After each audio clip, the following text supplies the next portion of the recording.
Marriage occupied a central place in Ottoman Muslim society and was regarded as one of the essential foundations of a stable community. Remaining unmarried without a compelling reason was generally discouraged, as marriage was viewed not only as a personal choice, but also as a religious and social responsibility.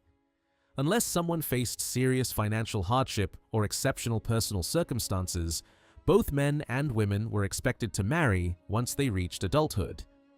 Choosing a life of celibacy was often considered contrary to both religious teachings and social expectations. Families believed that marriage provided the proper framework for emotional relationships and protected society from moral disorder.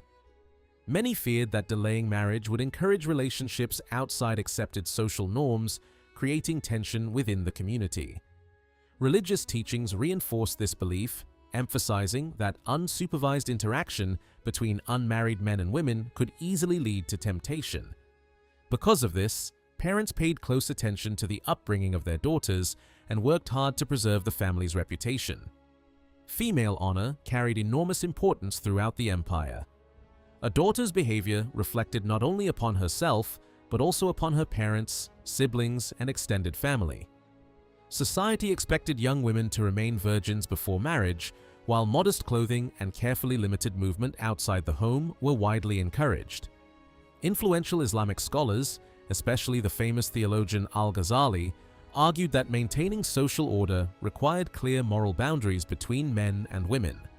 Ottoman religious authorities later adopted even stricter interpretations, encouraging women to cover nearly their entire bodies in public except when dealing with close relatives or unavoidable situations such as medical treatment. Violating these expectations could bring severe consequences. In some communities, a woman accused of dishonoring her family risked complete social rejection, expulsion from her household, or even violence carried out by her own relatives.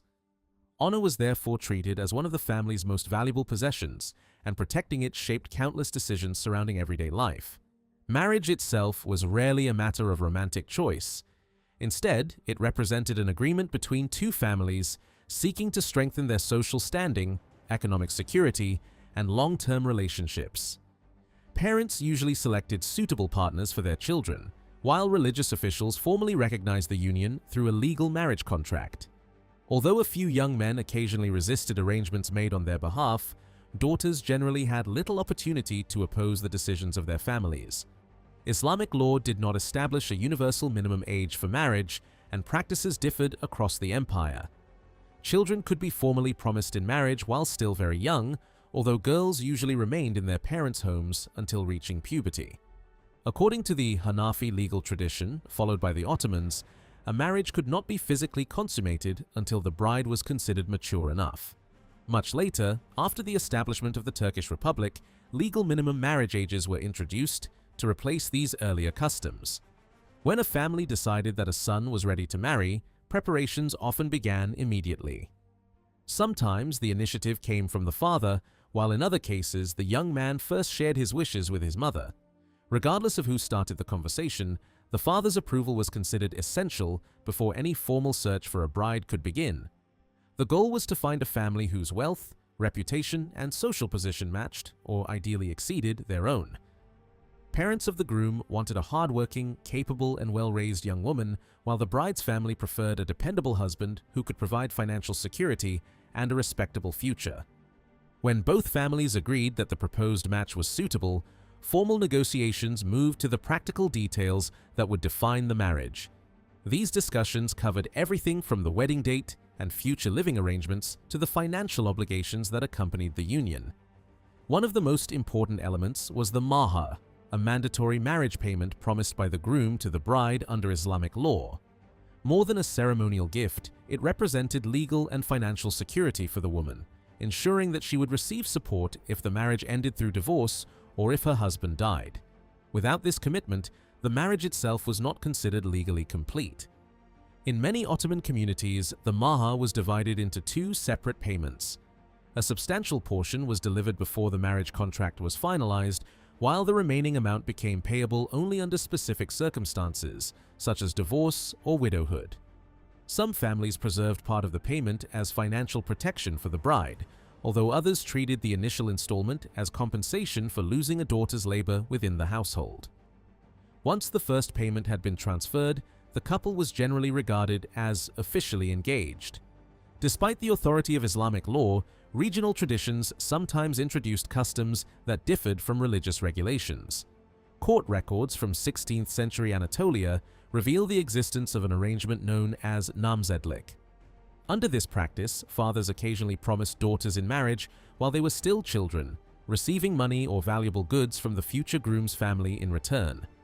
The agreement remained in place until the girl reached marriageable age, at which point the engagement was fulfilled.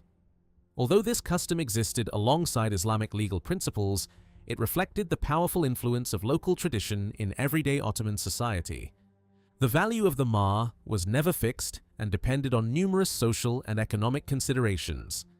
In Egypt, for example, a bride marrying for the first time generally received a considerably larger payment than a widow or divorced woman. Families evaluated the groom's financial resources, the bride's reputation and appearance, and even the degree of kinship between the couple before settling on an amount. Every marriage involved its own negotiations, making each agreement unique. Neither the bride nor, in many cases, the groom personally directed these discussions. Instead, senior members of both families acted as their representatives. The bride's relatives defended her interests, while respected male relatives from the groom's side bargained over the final terms. They discussed not only the mahr itself, but also the household goods the bride would bring with her, including linens, kitchen utensils, furniture, and other necessities expected in her new home. These conversations demonstrated that marriage was viewed less as the union of two individuals than as the joining of two extended families whose fortunes would become closely connected. Once every detail had been settled, the relationship between the families entered a more public stage.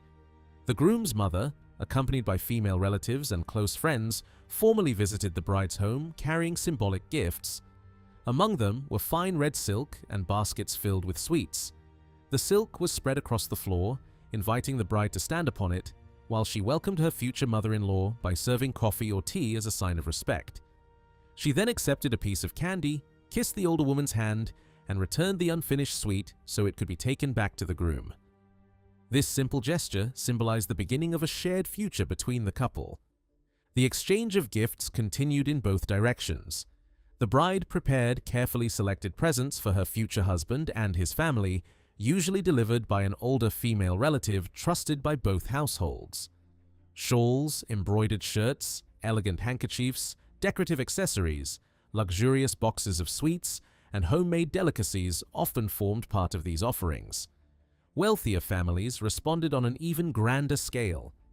They sent beautifully decorated trays filled with perfumes, silver mirrors, slippers, rings, flowers, fruit, spices, coffee, colorful candles, henna from Mecca, expensive fabrics for wedding garments, silver wash basins, combs, and numerous household items. Each tray was wrapped with great care, emphasizing not only generosity, but also the family's social standing. Engagement and wedding ceremonies ranked among the most significant celebrations in Ottoman society. Although customs differed across regions and religious communities, formal rituals accompanied nearly every marriage. Among prosperous Muslim families, celebrations often lasted an entire week. Before the festivities could begin, however, the legal foundation of the marriage had to be established. Representatives from both families gathered with an imam authorized by the local religious court, who read the marriage contract aloud and ensured that all legal requirements had been fulfilled. The ceremony itself was straightforward but deeply symbolic.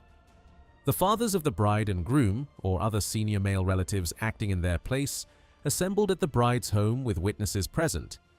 While the imam recited each clause of the contract, the bride listened from a nearby room together with her female relatives.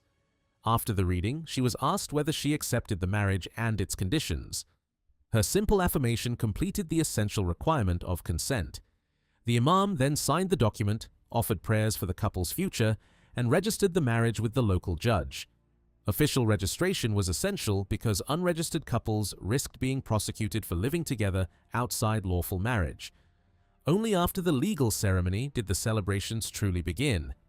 Some families immediately launched into days of festivities, while others postponed them until a later date. Among the wealthiest households, particularly within the imperial court, the transfer of the bride's trousseau became a spectacular public procession. Musicians filled the streets with the sounds of drums, flutes, fifes, and bagpipes as servants displayed luxurious carpets, embroidered textiles, precious jewelry, gilded ornaments, rare birds, sweet delicacies, and expensive gifts inside elaborately decorated display cases covered with delicate veils. The procession served not merely as entertainment, but also as a public demonstration of wealth, prestige, and political influence. Towering above the crowds often stood the enormous nahil, an artificial ceremonial tree decorated with gold-colored branches, ribbons, toys, ornaments, and valuable presents. Some examples reached extraordinary heights, becoming so large that they struggled to pass through the narrow streets of Ottoman cities. Behind this impressive display marched soldiers, musicians, attendants, and servants escorting the bride beneath a magnificent ceremonial canopy. When members of the imperial family married, even the Sultan appeared in the procession, dressed in ceremonial clothing that reinforced both his royal authority and the magnificence of the occasion. Another important celebration took place at the public bathhouse, where the bride and the women closest to both families gathered before the wedding.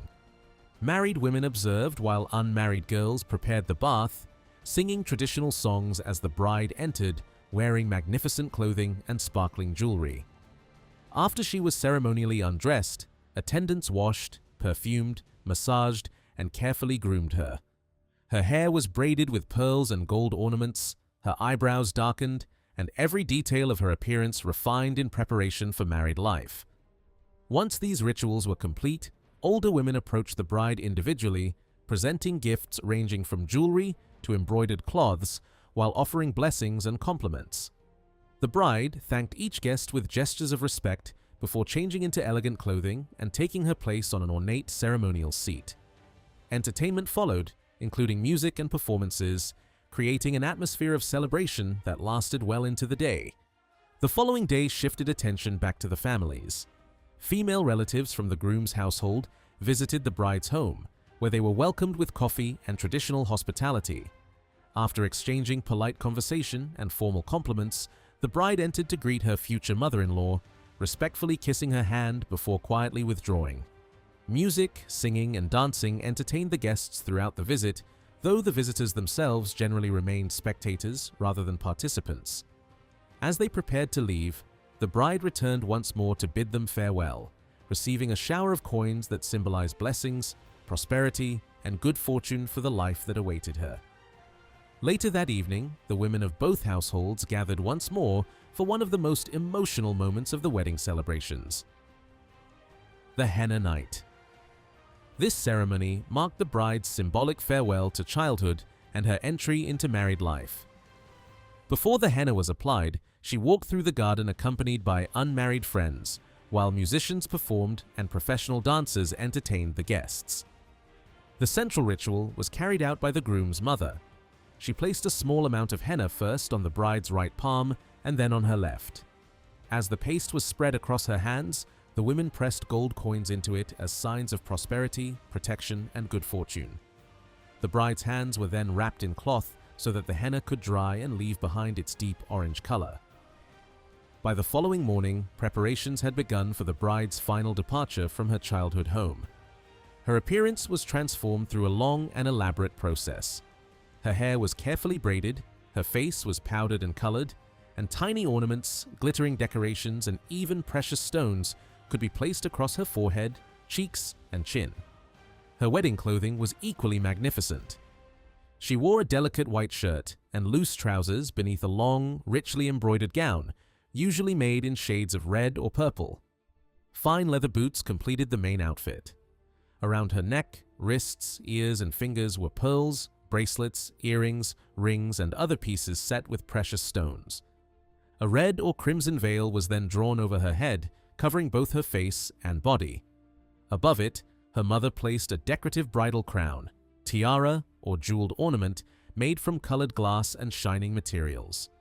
Before leaving the house, the bride appeared before her father for the last time as an unmarried daughter. She knelt before him and kissed his hands and feet. He then raised her and fastened a ceremonial belt around her waist. Depending on the family's wealth and the period, this might be a jeweled girdle, an expensive shawl, or a simple ribbon carrying the same symbolic meaning. This farewell was often deeply emotional. The bride usually wept openly, and fathers were sometimes unable to hide their own tears. The moment represented more than a change of residence. It marked the end of one stage of family life and the beginning of another. While father and daughter exchanged their final words, an attendant announced that the groom and his companions had arrived. Earlier that day, the groom had returned to his own household, surrounded by relatives and friends. The men often rode horses decorated with silver and gold fittings. European travelers who witnessed Ottoman wedding processions described musicians, acrobats, fire eaters, and servants carrying dining sets wrapped in silk. The displays could become remarkably imaginative. Decorative objects shaped from sugar appeared in the form of bowls, pitchers, candle holders, horses, birds, lions, elephants, and sea creatures. Behind them came pack animals carrying beds, rugs, furniture, and other goods intended for the couple's new household. At the same time, the groom's family sent donkeys to collect the bride's belongings. Their harnesses were decorated and bells hung around their necks. Even when only a few animals were actually needed, many more might be included simply to make the procession appear larger, richer, and more impressive. When the groom and his friends were ready, they mounted their horses and rode toward the bride's home. Upon arrival, they formally requested permission from her family to escort her to her new residence. The entrance was often crowded with neighbors and spectators who welcomed the groom with cheers, blessings, compliments, and good wishes. A wealthy groom might answer the crowd by throwing coins into the air. At the doorway, or near the main staircase, he was received by his future father-in-law, who embraced him, kissed him on both cheeks, and led him into the male section of the house. There, male relatives and guests were gathered, drinking coffee, sherbet, and other refreshments. Meanwhile, the atmosphere in the women's quarters was much livelier. The bride sat silently beneath her veil on a ceremonial seat, surrounded by female relatives, friends, and visitors, dressed in their finest clothing and jewelry. Around her, the women laughed, ate, drank, admired the wedding garments, and examined the presents prepared for the bride. The gifts were sometimes protected behind wire screens because Ottoman custom allowed even poor women from the surrounding streets to enter, see the bride, and admire the wedding display. This turned the celebration into a partially public event, opening the household to women from different social backgrounds. Throughout the gathering, guests were offered sweets, refreshments, and sugar confections, while professional singers, musicians, and dancers performed. The bride herself remained composed and largely silent, embodying the modesty expected of her during the ceremony. When the celebrations in both the male and female sections came to an end, the bride was escorted outside. Depending on local customs and the wealth of the family, she traveled either on horseback or in a carriage. A red canopy or curtain concealed her from public view as she moved toward the groom's home. An elderly female relative usually accompanied her, while male representatives led the procession. Musicians, jesters, entertainers, and dancers followed, attracting crowds along the streets. Neighbors stepped outside to watch, applaud, and offer blessings to the couple. When the bride finally reached the groom's residence, the women waiting inside welcomed her with great excitement. Coins, flowers, candies, embraces, and kisses were showered upon her as she entered the household that would now become her permanent home. Such elaborate customs were not limited to Istanbul. Wealthy families and provincial elites throughout the empire often copied the ceremonies of the imperial capital. In Albania, for example, powerful households sent armed horsemen and foot soldiers to collect the bride from her village or town. The men were welcomed at her home with large banquets, while cannons and muskets were fired into the air. When the procession began its return journey, celebrations continued along the roads. Young men danced beside the route and called out the name of God as the bride passed. Among prosperous Ottoman families, the bride's arrival was followed by a grand meal. The table might include saffron rice, pilaf with mutton, roasted pigeons, fruit, sweets, and several kinds of sherbet. Once the meal was finished, men and women again separated into different areas of the household. The female guests accompanied the bride into the women's quarters, while the groom and the male guests gathered elsewhere. Musicians and dancers continued to provide entertainment, but respectable guests usually watched rather than joining in. Religious authorities strongly disapproved of dancing, particularly when men and women performed together. For this reason, professional entertainers carried out the performances while the families remained spectators. When the last guests had departed, the groom entered the bedchamber prepared for the couple. It had been decorated with cushions, rugs, fine fabrics, and ceremonial objects. His departure from the gathering acted as a signal to the women surrounding the bride. With jokes, laughter, and playful encouragement, they guided her toward the room and pushed her gently inside. The groom then lifted her veil and presented her with a private wedding gift. In wealthy households, this might be a diamond or another valuable ornament fastened into her hair. The couple exchanged sweets and drank coffee together. Sometimes an older woman who had escorted the bride remained for a short time. Her presence helped reduce the embarrassment and tension of the first private meeting. She might serve them a light meal, which became the first food the husband and wife shared alone as a married couple. Afterward, she assisted the bride in removing the heavy wedding clothes and left the newlyweds together. Weddings were frequently scheduled for Thursday. This allowed the marriage to be consummated on Thursday evening, immediately before Friday, the sacred day of the Islamic week. On Friday morning, the couple appeared before the family. Relatives studied their behavior and appearance, looking for signs that the marriage had been successfully completed. A celebratory breakfast or feast followed. One traditional dish was pacha, a rich stew made from sheep's feet. Rice and cream were also common, while wealthy families added pastries, stuffed vegetables, sweets, and fruit compotes. The extraordinary ceremonies of the elite should not be mistaken for the experience of most Ottoman subjects. In rural Anatolia, the Balkans, Iraq, Syria, and other Arab provinces, weddings were usually simpler and depended heavily on local resources. In small villages, the whole community might participate. Men, women, and children prepared food, played music, danced, and helped organize the celebration. The event was less a private family ritual than a collective village festival. In Ottoman Iraq, the groom often arrived at the bride's home accompanied by friends and the local imam. He formally requested her hand from her father, after which the families discussed the marriage payment. Once they agreed on the amount, the imam offered prayers, presents were exchanged, and the bride's household goods were displayed. The legal marriage was then completed under the authority of a judge. Women did not pay a marriage payment to their husbands, but many arrived with substantial personal property. Depending on wealth and status, this could include clothing, furniture, jewelry, silver ornaments, gold, livestock, transport animals, and in the households of the elite, even enslaved servants. Christian communities developed their own ceremonial traditions while sharing certain social expectations with their Muslim neighbors. Among Ottoman Armenians, for example, children could be promised to one another at a very early age. In some communities, the bride and groom were not permitted to see each other clearly until several days after the ceremony.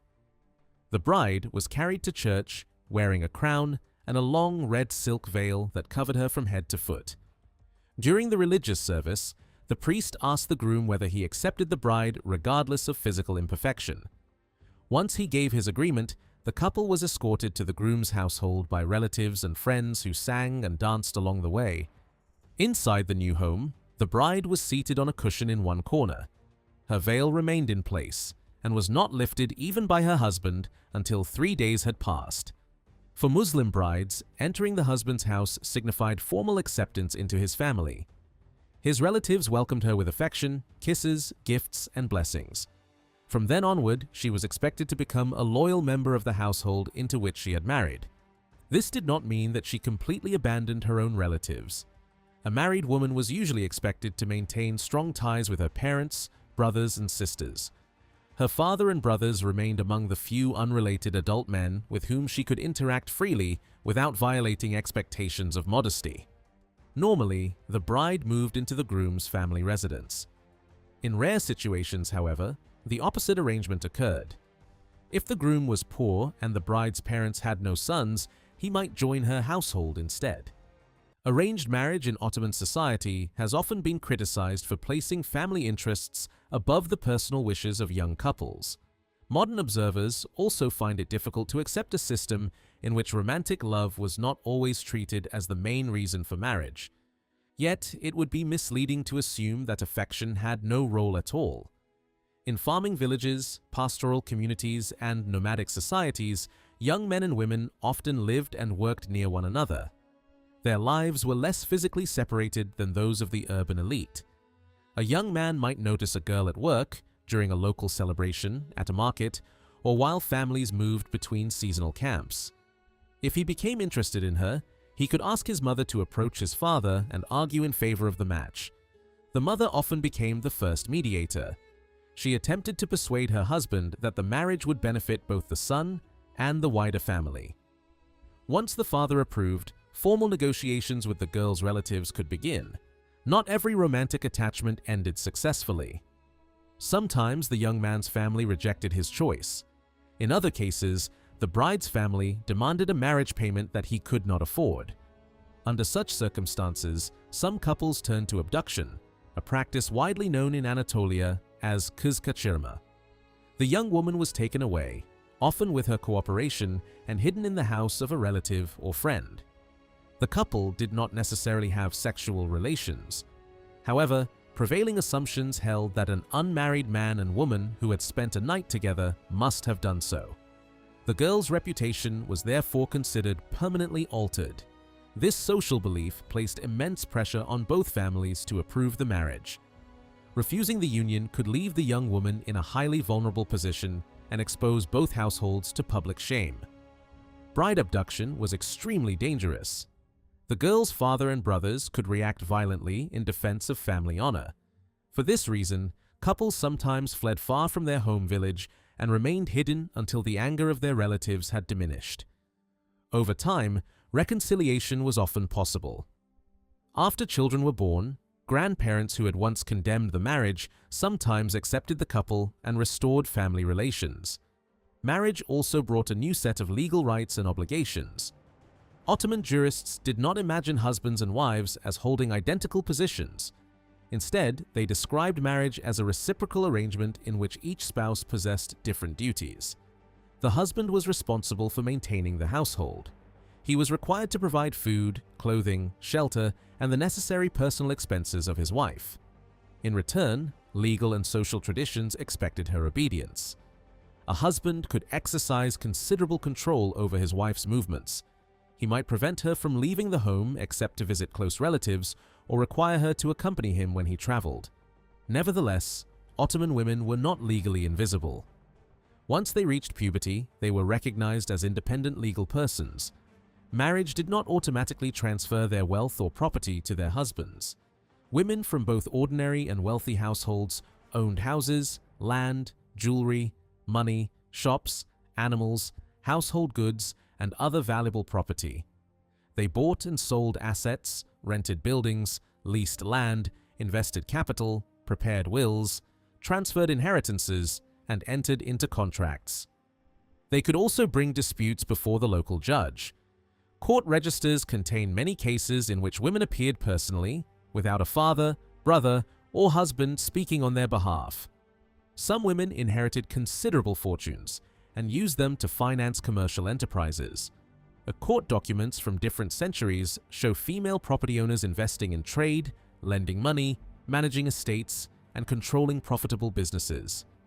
Their participation was restricted by social convention rather than by total legal exclusion. A woman might invest in a commercial caravan, for example, but she was rarely permitted to travel with it. Instead, she appointed male agents, employees, or business partners to represent her interests. Outside the cities, women played an essential role in village and tribal economies. They worked in agriculture, cared for animals, processed food, spun wool and cotton, produced clothing, and manufactured handicrafts for both domestic use and sale. In nomadic communities, women's labor could determine the survival of the entire household. Their production of textiles, tents, carpets, and animal goods generated income and supported long-distance exchange. The economic importance of female labor grew dramatically during the 19th century. As capitalist production expanded, merchants and manufacturers increasingly relied on inexpensive rural labor to supply thread, cloth, carpets, lace, and other products. New factories in Ottoman towns employed large numbers of poor Muslim and Christian women.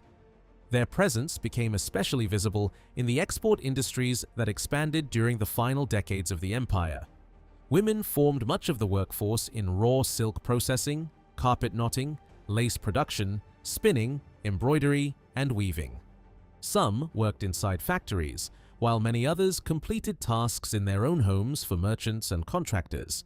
Female workers became particularly important in cotton spinning mills, silk reeling workshops, wool processing plants, tobacco production, clothing manufacture, and shoemaking. This expansion of women's employment challenged older assumptions that respectable women belonged entirely within the household. Their labor became indispensable to both local economies and international trade. Yet industrial employment also created new forms of inequality. Women were usually paid far less than men, even when performing equally difficult or highly skilled work. Long hours, unhealthy workshops, and low wages exposed many workers to severe exploitation. The growing participation of women in the Ottoman economy therefore had two contrasting results. It weakened traditional restrictions by making female labor increasingly visible, but it also placed thousands of women at the bottom of an unequal industrial system. Islamic law permitted a Muslim man to marry as many as 4 women, while a woman was expected to have only one husband. The Quranic permission was not unconditional.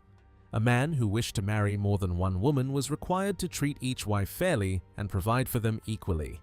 If he believed that he could not fulfill that responsibility, he was advised to marry only one.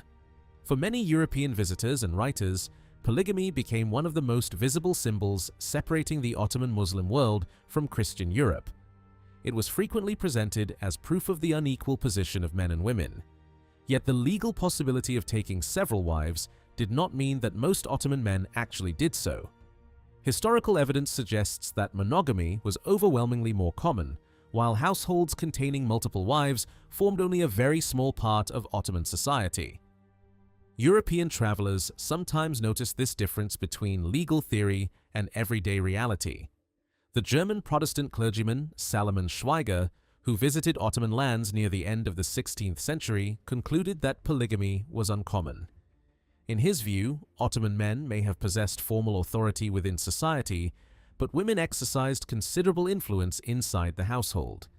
He believed that the financial burden, jealousy, and domestic conflict created by several marriages discouraged most men from attempting them.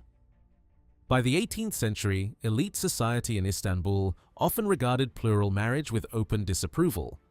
A wealthy or prominent man who took another wife risked creating a bitter conflict within his household. First wives could strongly resist the arrival of a rival and sometimes refuse to receive their husbands after a second marriage. Such disputes rarely remained private. Servants, relatives, neighbors, and acquaintances carried the story beyond the home, turning family tension into public gossip and embarrassment. For many men, avoiding scandal was as important as avoiding expense. A second marriage could damage a man's reputation, disturb relations between powerful families, and undermine peace within his residence. Ottoman court protocol also imposed special restrictions. Officials or dignitaries seeking to marry a woman from the imperial family were generally expected to leave previous wives and concubines behind. Lady Mary Wortley Montagu, who lived in Ottoman lands during the early 18th century, observed that although Muslim men were legally allowed several wives, elite women rarely accepted such an arrangement. She claimed that she had encountered almost no respected man who openly exercised the right to marry 4 women, nor did she know many high-ranking women who would tolerate it. Montagu identified one prominent court official who maintained several enslaved women for sexual purposes, but she noted that he was criticized as immoral rather than admired. His wife remained in the same household yet refused to meet him. Even men involved with another woman often kept that relationship hidden in a separate residence and visited as discreetly as possible. During the final decades of the 19th century, polygamy survived mainly among certain palace circles and some senior members of the religious establishment. It was far less common among merchants, craftsmen, and ordinary urban families. Within these groups, stories circulated about the disasters supposedly caused when a husband introduced a second wife into his home. The writer Khalid Edib later remembered one such story from the reign of Sultan Abdulhamid II. A prosperous merchant married his deceased brother's widow, publicly presenting the decision as an act of sympathy and protection. Because plural marriage was unusual among households without enslaved servants, many people believed that the new marriage would bring misfortune. Soon afterward, the merchant's house was destroyed during one of Istanbul's major fires, and much of his wealth disappeared. He reportedly came to believe that these losses were punishment for the suffering he had caused his first wife. Filled with regret, he asked for her forgiveness and blamed his domestic tragedy on his decision to marry again. Islamic law also regulated marriage between members of different religious communities. A Muslim man could marry a Christian or Jewish woman, provided that she was allowed to preserve her faith and participate in its religious practices. Children born from such a marriage were considered Muslim. Inheritance created complications in mixed marriages. A Christian or Jewish wife could not normally inherit from her Muslim husband under the religious rules governing the two communities, and he could not automatically inherit from her. Muslim women, meanwhile, were forbidden from marrying non-Muslim men. Even after the Republic of Turkey removed formal legal barriers to such marriages, social expectations often remained powerful. Families commonly encouraged a non-Muslim groom to convert before marrying a Muslim woman. Christian and Jewish men generally married within their own religious communities. Unlike Muslim men, they were not legally permitted to maintain concubines. If a non-Muslim man was discovered living with such a woman, an Ottoman judge could require him to formalize the relationship through marriage. Christian women were sometimes able to marry men belonging to another Christian denomination. With the approval of their families, they could also marry Christian foreigners from European countries. Ottoman marriage practices were therefore shaped not only by gender, but also by religious identity, legal status, family interest, and communal boundaries. These distinctions reflected a broader feature of the Ottoman legal order. Islamic law assigned men and women different responsibilities and did not treat their rights as identical. Gender stood beside religion and legal status as one of the most important categories determining a person's obligations, privileges, and place within society. Influential scholars such as Al-Ghazali described the proper role of women primarily in domestic and marital terms. A respectable woman was expected to obey male authority, manage the household, raise children, and respond to the needs of her husband. Ottoman religious scholars of the 16th century repeated many of these teachings. They listed baking bread, preparing food, washing clothing, cleaning dishes, and maintaining the home among a wife's expected responsibilities. Such work was presented not merely as practical labor, but as a religious duty. Failure to fulfill these responsibilities could be described as sinful. The ideal woman was portrayed as modest, obedient, devout, and largely protected from the gaze of unrelated men. Within the home, however, she was expected to work constantly for the comfort and stability of her family. Marriage and sexual relations between husband and wife were not considered shameful in Islamic teaching. On the contrary, marital intimacy was understood as a natural and legitimate part of religious life. Sexual desire did not have to be rejected, but it had to be expressed within an approved union. Official religious doctrine strongly condemned sexual practices outside heterosexual marriage. Religious scholars defined adultery, fornication, incest, same-sex acts, relations with animals, and other forms of sexual behavior outside accepted limits as violations of divine order. These condemnations were rooted in the belief that men and women had been created as complementary partners. Any rejection of that structure could therefore be interpreted as rebellion against the moral system established by God. Male same-sex relations received particularly harsh treatment in legal and theological writing. Religious commentators repeatedly invoked the Quranic account of Lot and the destruction of Sodom as a warning about the consequences of sexual transgression. Yet everyday Ottoman attitudes were far more complicated than religious prohibitions alone might suggest. Male attraction toward other males was widely recognized and appears frequently in Ottoman poetry, literature, humor, art, and social commentary. Although particular sexual acts remained illegal, emotional or aesthetic admiration between men was not always treated as incomprehensible or entirely outside ordinary human experience. Part of this difference can be understood through pre-modern medical theories about the body.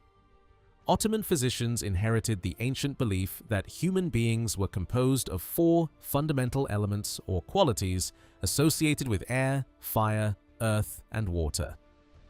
Health, personality, and physical development were thought to depend on the balance between them. Within this framework, men and women were not always imagined as 2 completely separate biological types. They were often described as variations of the same basic human form, distinguished by different levels of heat, development, and bodily perfection. Women were sometimes presented in medical texts as less fully developed versions of men. Female reproductive organs were interpreted as inward or incomplete counterparts of male anatomy. Physicians also believed that women produced a reproductive substance that contributed to the formation of a child. Because male and female bodies were understood as variations along the same physical scale, sexual categories were not organized in precisely the same way as in modern thought. Ottoman society did not possess an exact equivalent of contemporary identities based permanently on sexual orientation. This did not make same-sex acts legal or religiously approved. They were prohibited alongside adultery, incest, and other forbidden conduct. However, they were not always described as evidence that a person belonged to a completely separate type of humanity. In some social settings, emotional and erotic bonds between older men and younger males were openly discussed. Literary works praised youthful male beauty, and poets often used the image of the beardless youth as an object of longing. Female same-sex relationships were also known, but they received far less attention in surviving sources. Most written works were produced by men, who either ignored women's intimate lives or described them only briefly and indirectly. Homoerotic imagery became especially prominent in certain Sufi traditions. Some mystics interpreted the contemplation of physical beauty as a path toward understanding divine perfection. The beauty of a young, beardless disciple could be treated symbolically as a reflection of God's splendor. This practice, sometimes described as gazing upon a beautiful youth, was deeply controversial. Supporters argued that earthly beauty could awaken spiritual love and teach the observer to move beyond physical desire toward devotion. Critics warned that such practices could easily conceal or encourage forbidden attraction. The contrast between law, religious teaching, poetry, medicine, and social practice reveals the complexity of Ottoman sexuality. Official doctrine promoted marriage, heterosexual intimacy, and clearly defined gender duties. Everyday culture, however, contained a much wider range of emotions, attractions, and relationships than legal texts alone might suggest. Prostitution formed another visible, though officially condemned, part of sexual life in the Ottoman Empire. From the early centuries of the state, authorities repeatedly issued orders and religious rulings against the commercial sale of sex. Officials viewed it as a threat to public morality, social stability, and at times public health. During the 16th century, the imperial government launched several campaigns to remove prostitutes from major cities such as Istanbul and Damascus. Women accused of prostitution were expelled from urban neighborhoods, and military regulations even attempted to prevent them from following Ottoman armies during campaigns. Procurers were also warned not to force or use enslaved women for prostitution in inns and lodging houses. These efforts did not bring the practice to an end. Punishment continued into the 17th century and could be extremely severe. Women identified as prostitutes might be banished, publicly humiliated, imprisoned, or in rare cases executed near marketplaces and crowded streets. Such policies were often praised by wealthy and powerful members of society who had access to wives, concubines, or enslaved women. Poorer men, however, sometimes resented the removal of inexpensive forms of commercial sex from the city. The Ottoman traveler Evliya Çelebi described one striking example from Sofia in 1652. His patron, Melek Ahmed Pasha, then governor of Rumelia, ordered the removal of prostitutes from the city. Evliya celebrated the decision as an attempt to restore moral order and claimed that local notables welcomed the return of peace and discipline. At the same time, he admitted that poorer men, criminals and soldiers complained bitterly. They joked that the city had lost one of its most important resources and predicted that famine, shortage or even plague would follow. According to Evliya's account, an epidemic soon did strike the city, killing thousands and giving new life to these dark rumors. For most of Ottoman history, prostitution was not primarily organized through large, purpose-built brothels.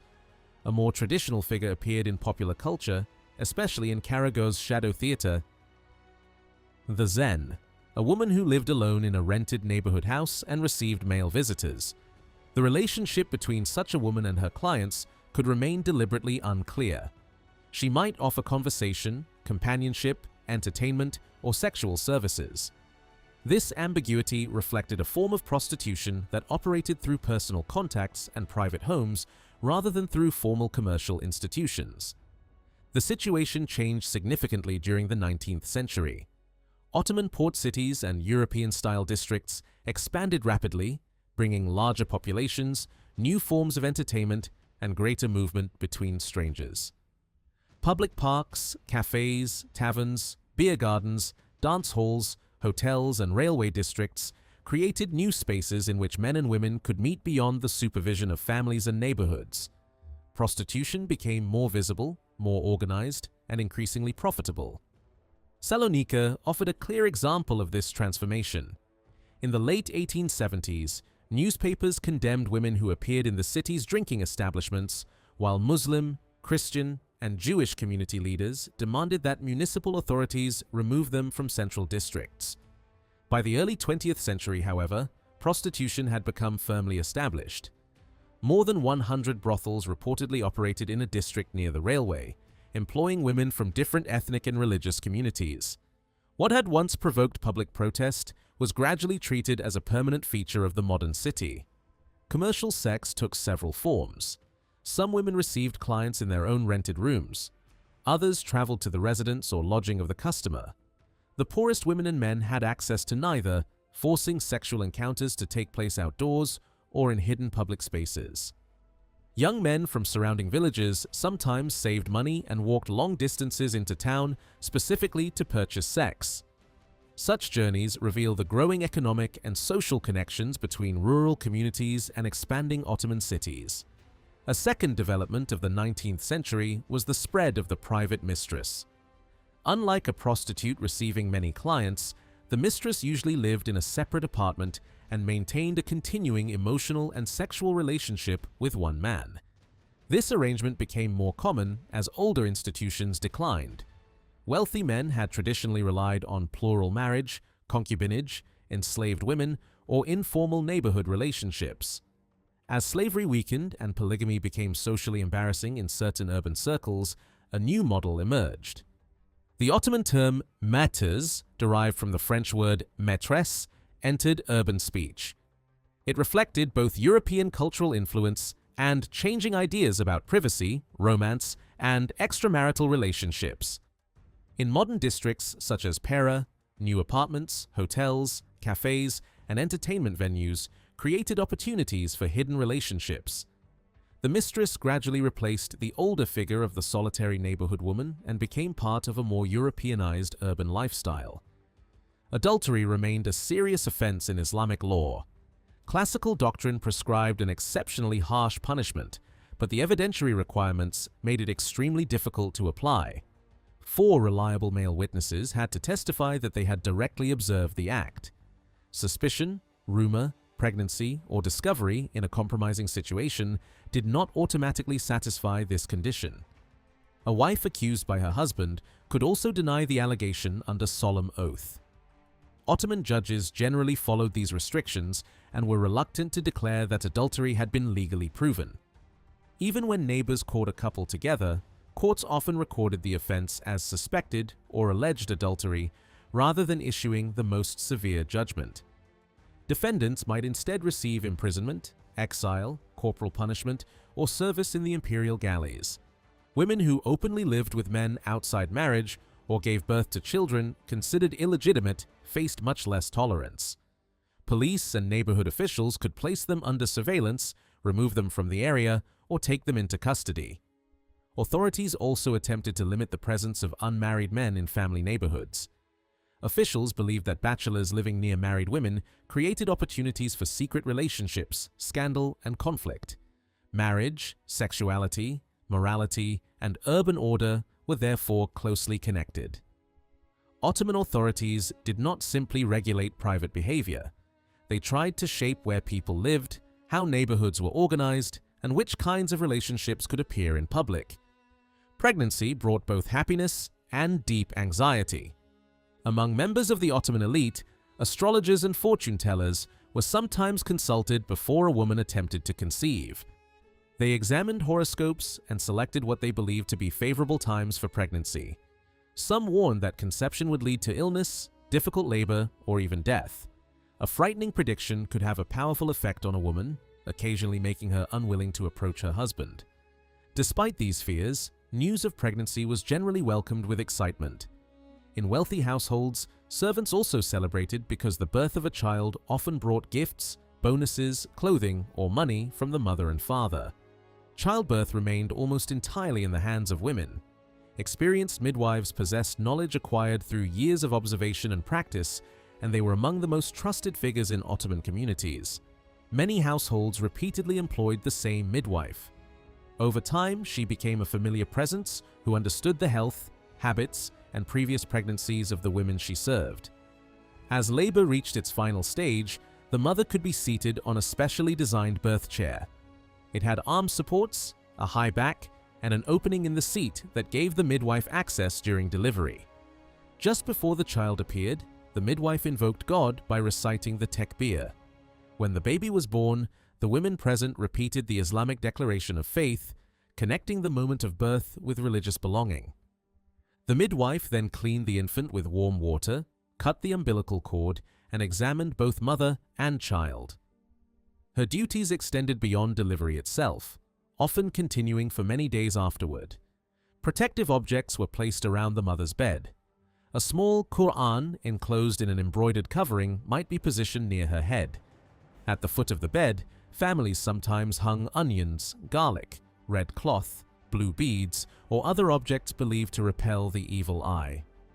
Once the mother had been cleaned and dressed, her husband entered to see her and the newborn. He held the child in the direction of Mecca and recited the declaration of faith into the infant's right ear. He then pronounced the name of God into the left ear and repeated the child's chosen name several times.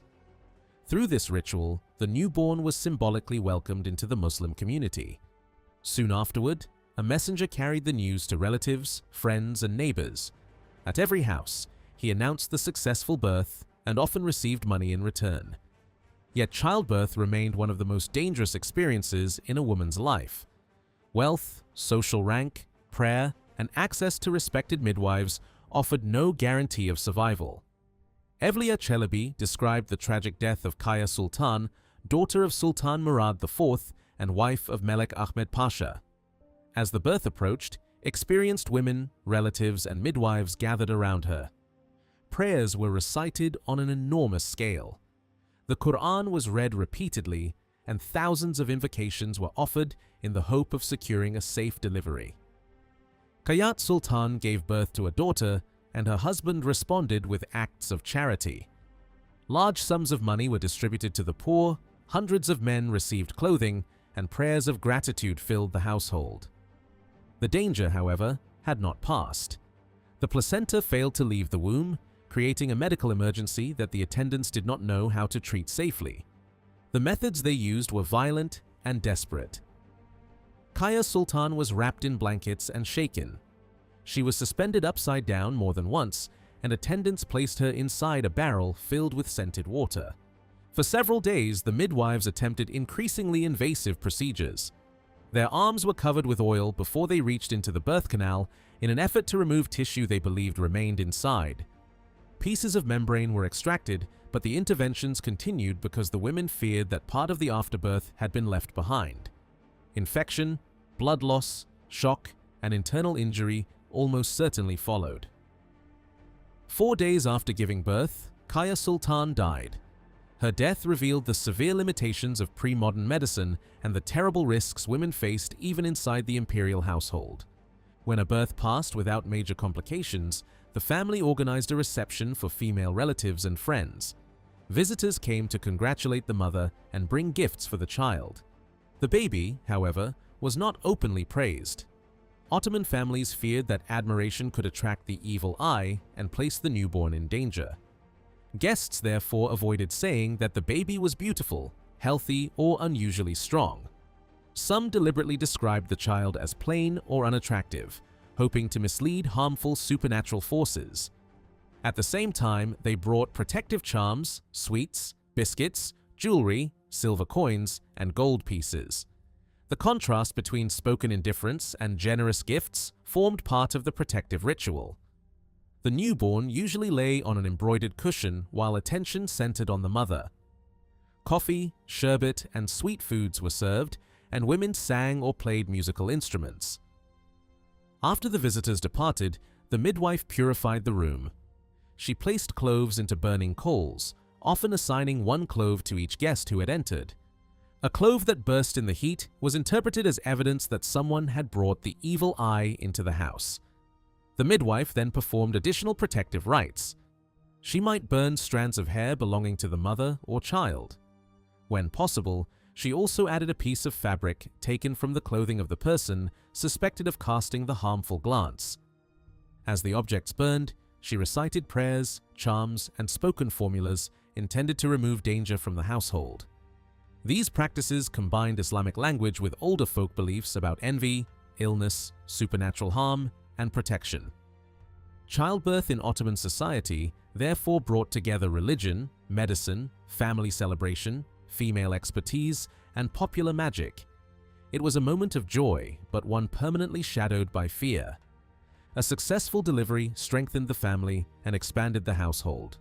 An unsuccessful one could bring sudden death, grief, and financial uncertainty.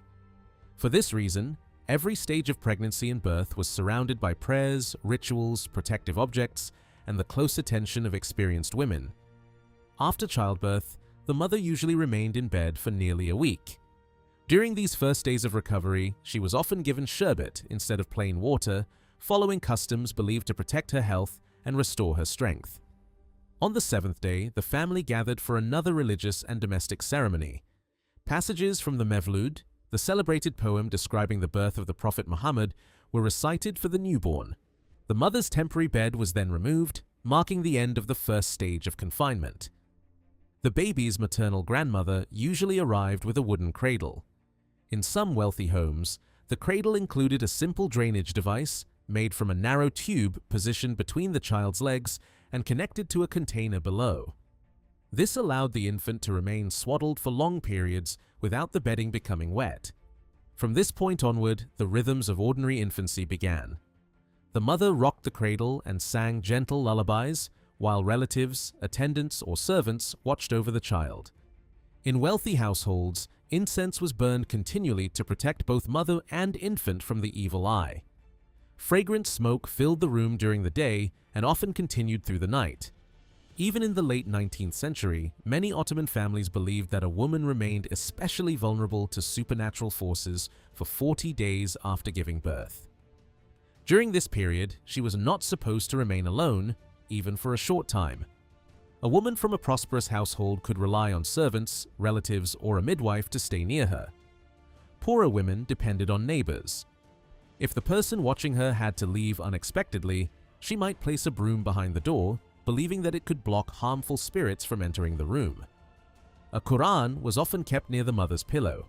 She might wear a red ribbon in her hair, and incense was burned every evening as an additional form of protection. For 40 days, the mother was watched over by female relatives, friends, neighbors, attendants, and the midwife. This period combined physical recovery with spiritual caution. She was considered neither fully ill nor fully returned to ordinary life. At the end of the 40 days, she finally left the house and went to a public bath. This journey was itself a celebration. Her mother, sisters, female relatives, friends, and the midwife accompanied her, while the baby was carried carefully in the midwife's arms. Inside the bathhouse, the mother was washed, massaged, and thoroughly cleaned. When her own bath was complete, the midwife turned her attention to the baby, gently washing and rinsing the child. Music, food, and entertainment often accompanied the event. Professional performers danced, while sherbet, coffee, sweets, and other refreshments were served to the guests.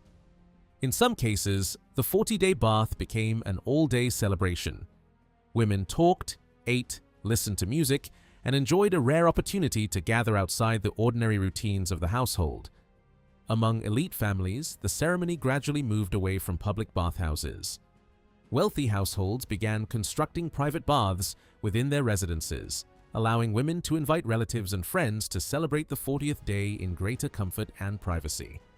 The birth of a prince or princess followed many of the same customs seen in ordinary Ottoman households, but everything was carried out with far greater luxury.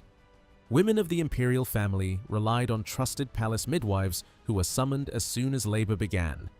The mother was seated or supported on a specially prepared couch, but unlike the simple furnishings found in modest homes, the imperial couch could be covered in red satin and decorated with pearls, rubies, emeralds, and fine embroidery.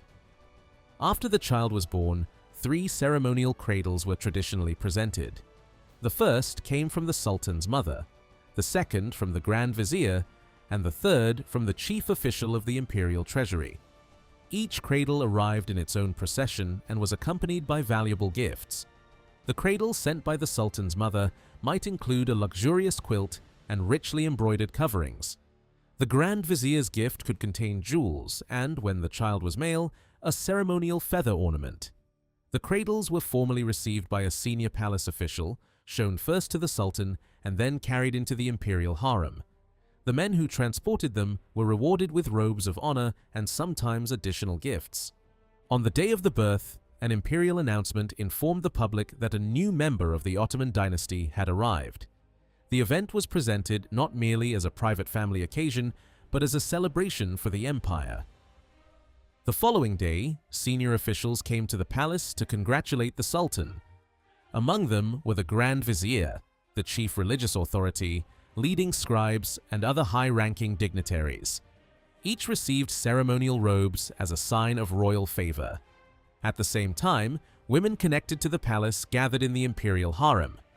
Women already living there required no special transportation, but the wives of senior officials arrived from outside the palace. These guests first assembled at the residence of the Grand Vizier and were then transported to the palace in horse-drawn carriages. Once inside the harem, they approached the new mother, kissed the covering of her bed, and presented gifts to both her and the infant. The child was often held by a wet nurse, while visitors offered jewelry, fabrics, money, and other costly presents. Large meals were served, accompanied by sweets and coffee. Musicians and singers entertained the guests, some of whom remained inside the palace for several days. A royal birth therefore became an extended event involving court ceremony, family celebration, political loyalty, and public spectacle. Ottoman family culture placed great value on affection toward children. European visitors were often surprised by the visible tenderness shown by Ottoman fathers. A father closely followed every stage of his child's development. The first signs of speech, intelligence, recognition, or affection could fill him with intense pride and happiness. Many fathers were described as attentive and self-sacrificing. They anticipated their children's needs, tried to satisfy their wishes, and were willing to give up personal comfort for the well-being of the family. Child-rearing customs differed greatly across the empire. Among some Abkhazian communities, newborns were wrapped tightly and sent to foster families before being allowed to drink their mother's milk. Parents might remain separated from the child for 10 or even 15 years. This severe custom was connected to the belief that hardship and separation would produce strength, discipline, and independence. Most Turkish mothers followed a very different approach. They usually nursed their own babies and were reluctant to place them in the care of a wet nurse. They believed that a mother's milk, attention, physical closeness, and affection provided the best possible nourishment. Feeding was therefore understood as both a biological and an emotional responsibility. Children were not raised by mothers alone. The wider family played a central role. Grandmothers, aunts, cousins, sisters, and female in-laws shared the work of supervision and care. Women regularly looked after one another's children. A mother could leave her infant with her own mother, a sister-in-law, or another trusted female relative. This created a network of shared responsibility in which children grew up surrounded by several generations of family members. Their emotional world extended far beyond the parents alone. Children were deeply valued, and sons were especially important in many communities. A family without descendants risked disappearing socially, economically, and biologically. For farming households, more children meant more labor. During planting, herding, and harvest seasons, every additional pair of hands increased the family's ability to survive. Children also provided long-term security. Parents expected sons and daughters to care for them in old age, particularly when illness or poverty made independent life impossible. The need for sons became even more urgent in periods of war. If the father was recruited into the army and sent to a distant campaign, a son could remain behind to protect the household and cultivate the family's land. Several sons offered even greater security. If one was taken for military service, the others could maintain the farm, support the women of the household, and defend family property. This belief in the united family was central to Ottoman society. Relatives were expected to remain connected, protect collective interests, and assist one another in times of economic or personal crisis. In villages, children began working at an early age. Boys helped with livestock, plowing, irrigation, transport, and harvesting. Girls assisted with food preparation, weaving, cleaning, childcare, and agricultural tasks. Although the work could be physically demanding, many observers believed that rural children developed into strong and resilient adults because of their active lives. Respect for parents formed one of the foundations of Ottoman family discipline. Children were taught that obedience, gratitude, and humility were essential virtues. The mother held a particularly honored position. She was not merely a caregiver, but a source of moral authority, emotional guidance, and family memory. Adult sons and daughters continued to seek her advice long after childhood. Her opinions were listened to with seriousness, and family members often confided in her before making important decisions. She could be honored throughout her life and remembered with deep affection after death. The emotional bond between mother and child was frequently described as one of the strongest relationships within the household. Both wealthy and poor children were trained in formal gestures of respect. When a boy entered a room where his parents or older relatives were present, he stopped, greeted them properly, and kissed their hands. He did not sit until his father or another senior family member gave permission. This taught the child to understand age, status, and family hierarchy from an early stage. The same rules governed departure. When a family stood to leave a gathering, the father rose first, followed by the mother. The children waited until their parents had moved before following behind them. Children sometimes kissed the edge of their mother's clothing or the hem of their father's robe. Such gestures expressed submission, affection, gratitude, and social refinement. European observers frequently commented on this politeness. They noticed that Ottoman children appeared careful in speech and controlled in movement when adults were present. The same respect later shaped the relationship between students and teachers.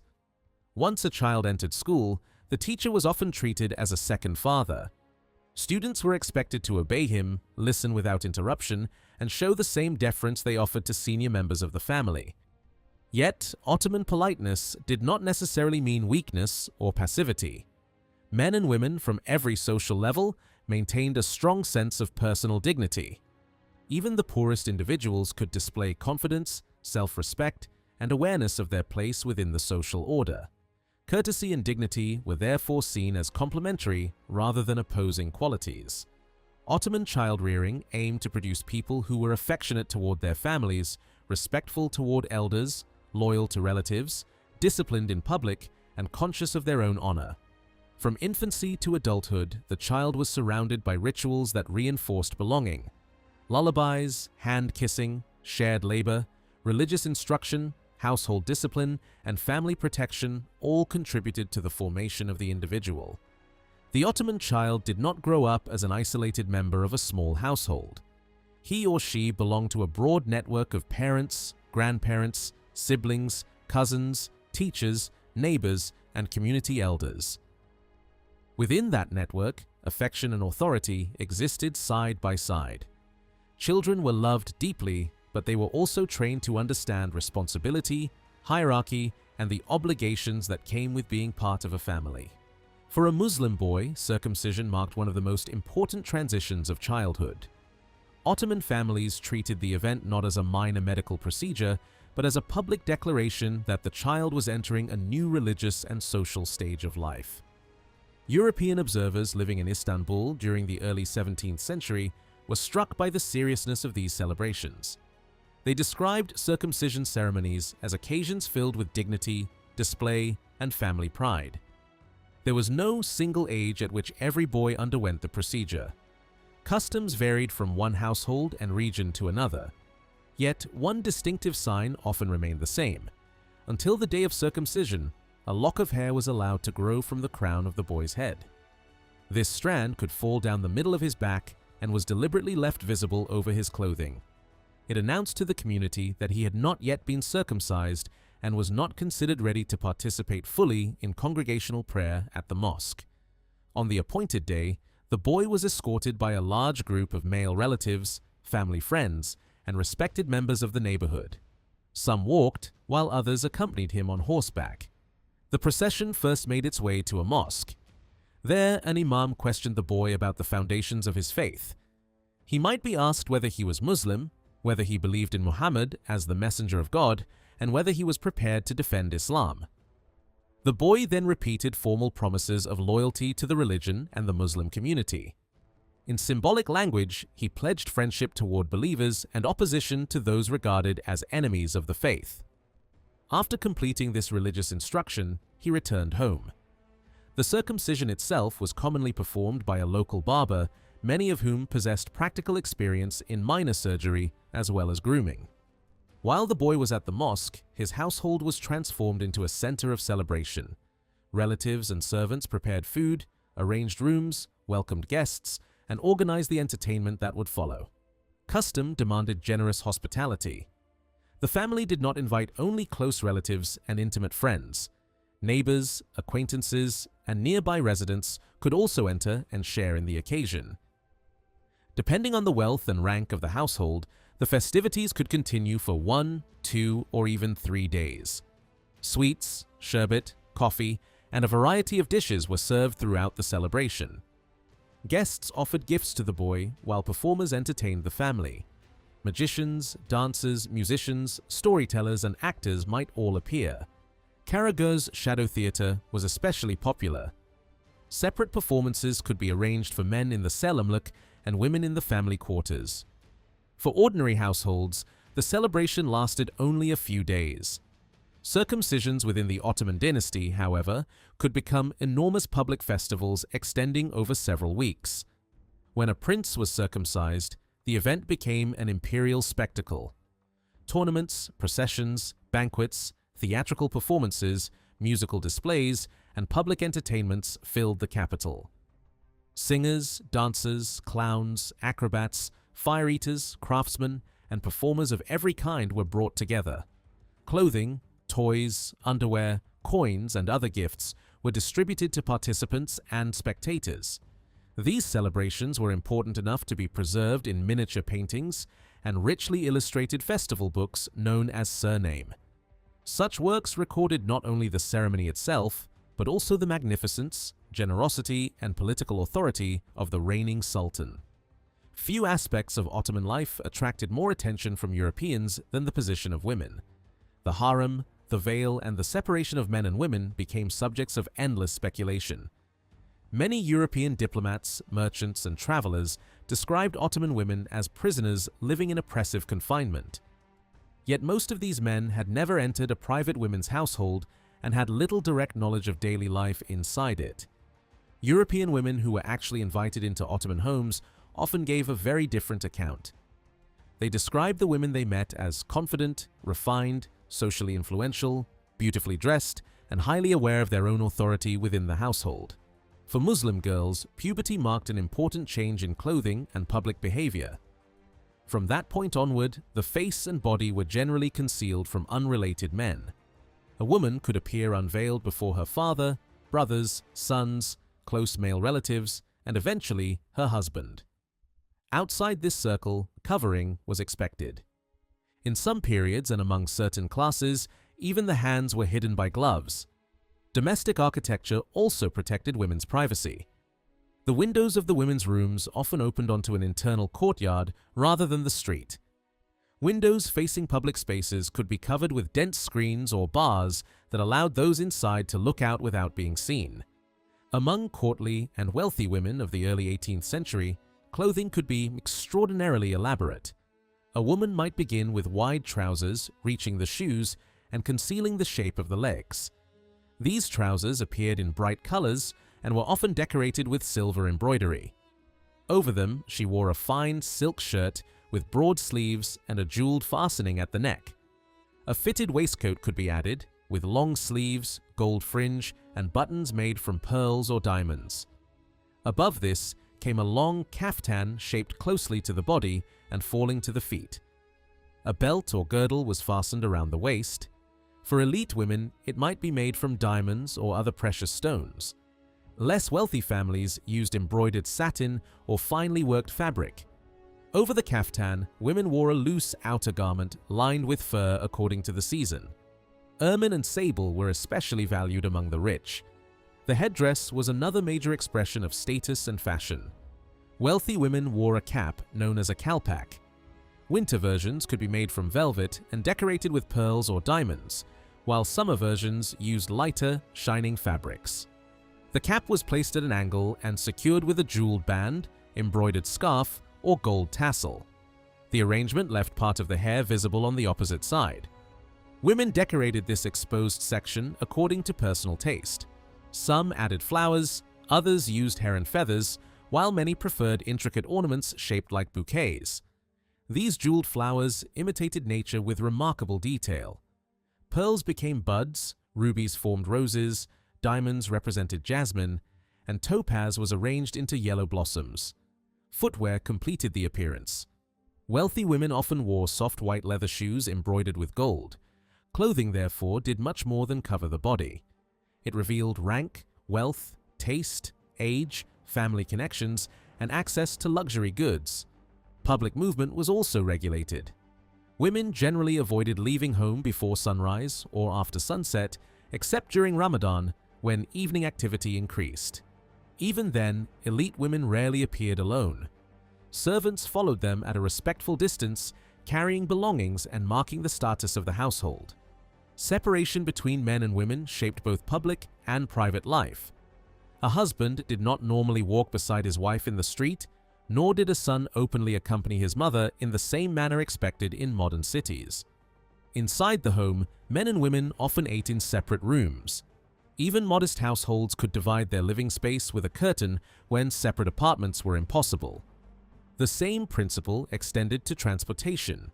Ferries, steamships, trams, and later streetcars provided separate areas for female passengers, often divided by curtains. Until well into the 19th century, even some Christian churches in Ottoman lands maintained separate spaces for men and women during worship. Religious devotion occupied an important place in the expected life of a respectable Muslim woman.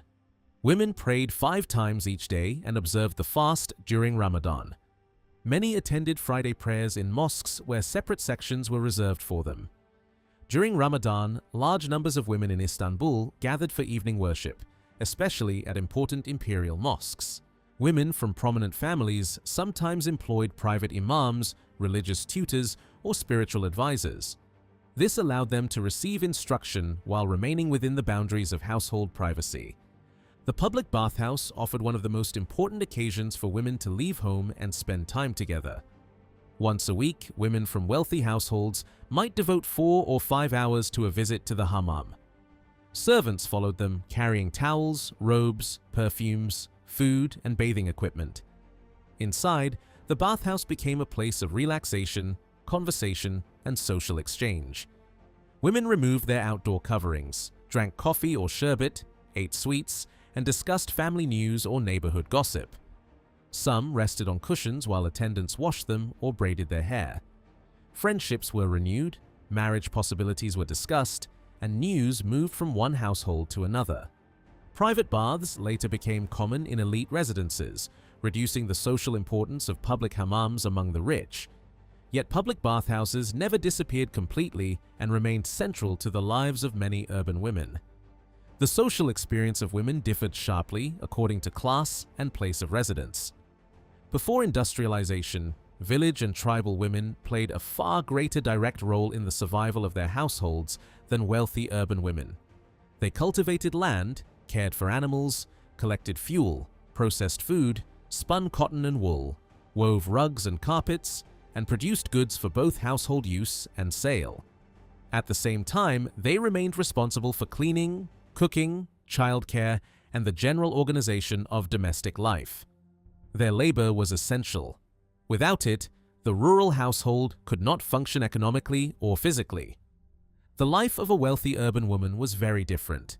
In prosperous homes, cooks prepared meals, servants cleaned rooms, and nurses or tutors supervised the children. This reduced her direct role in daily production and gave her more leisure. She could organize picnics, visit gardens, invite female relatives for coffee, and arrange private performances by musicians or dancers.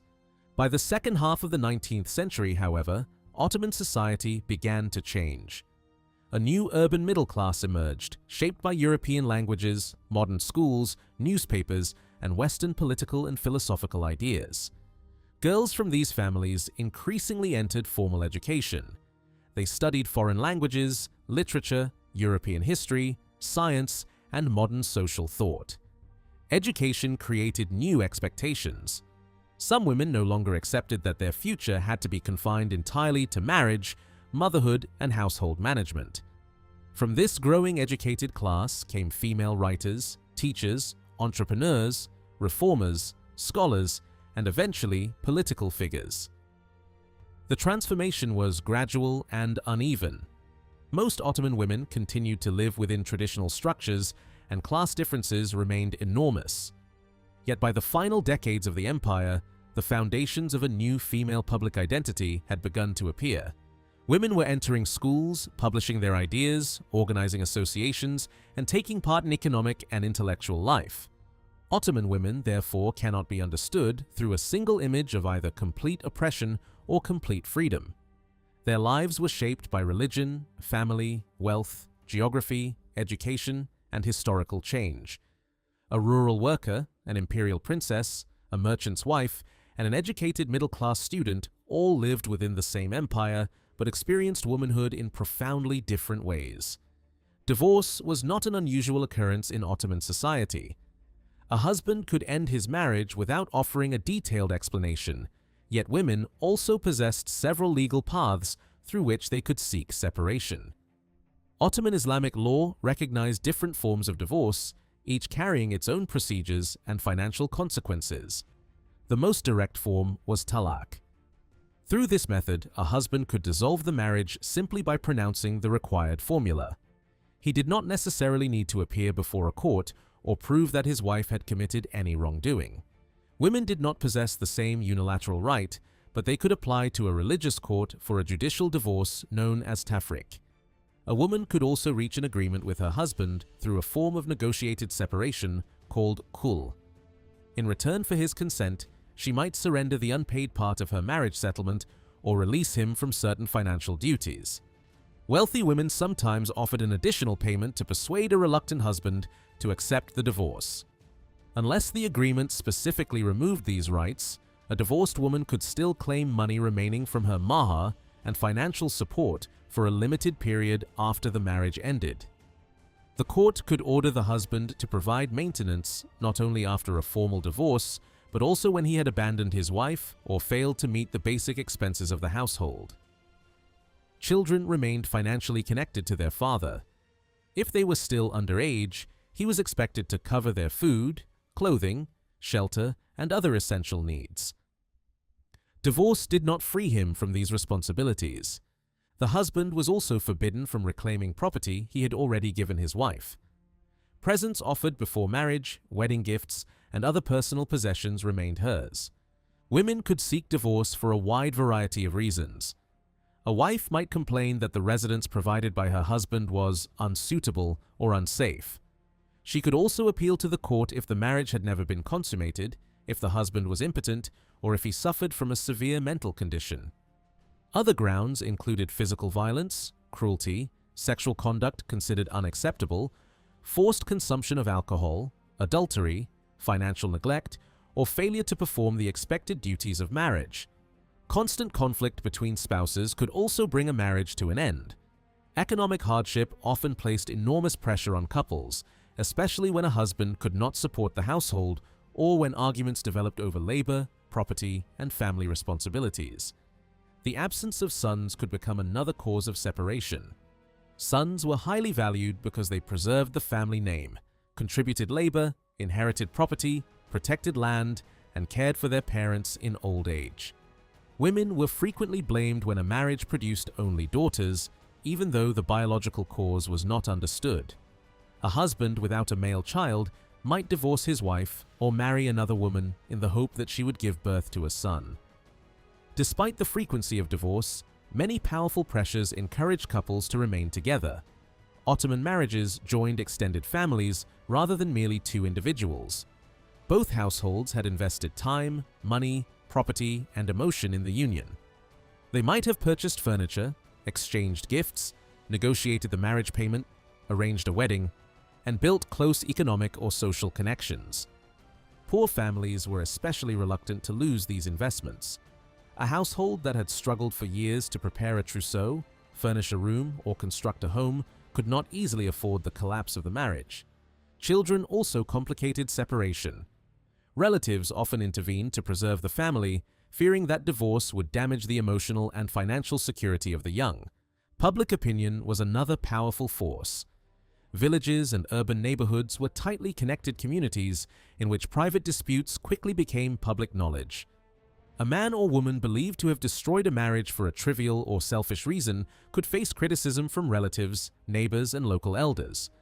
In such a closed social environment, shame was difficult to escape. Once the divorce was completed, both spouses were generally free to marry again. A divorced woman was expected to observe a waiting period before entering a new marriage. This interval was intended to determine whether she was pregnant and to avoid uncertainty over the identity of a future child's father. Religious law described the period as 3 menstrual cycles, commonly interpreted in practice as approximately 100 days. Yet the rule was not always strictly followed, and some women remarried much sooner.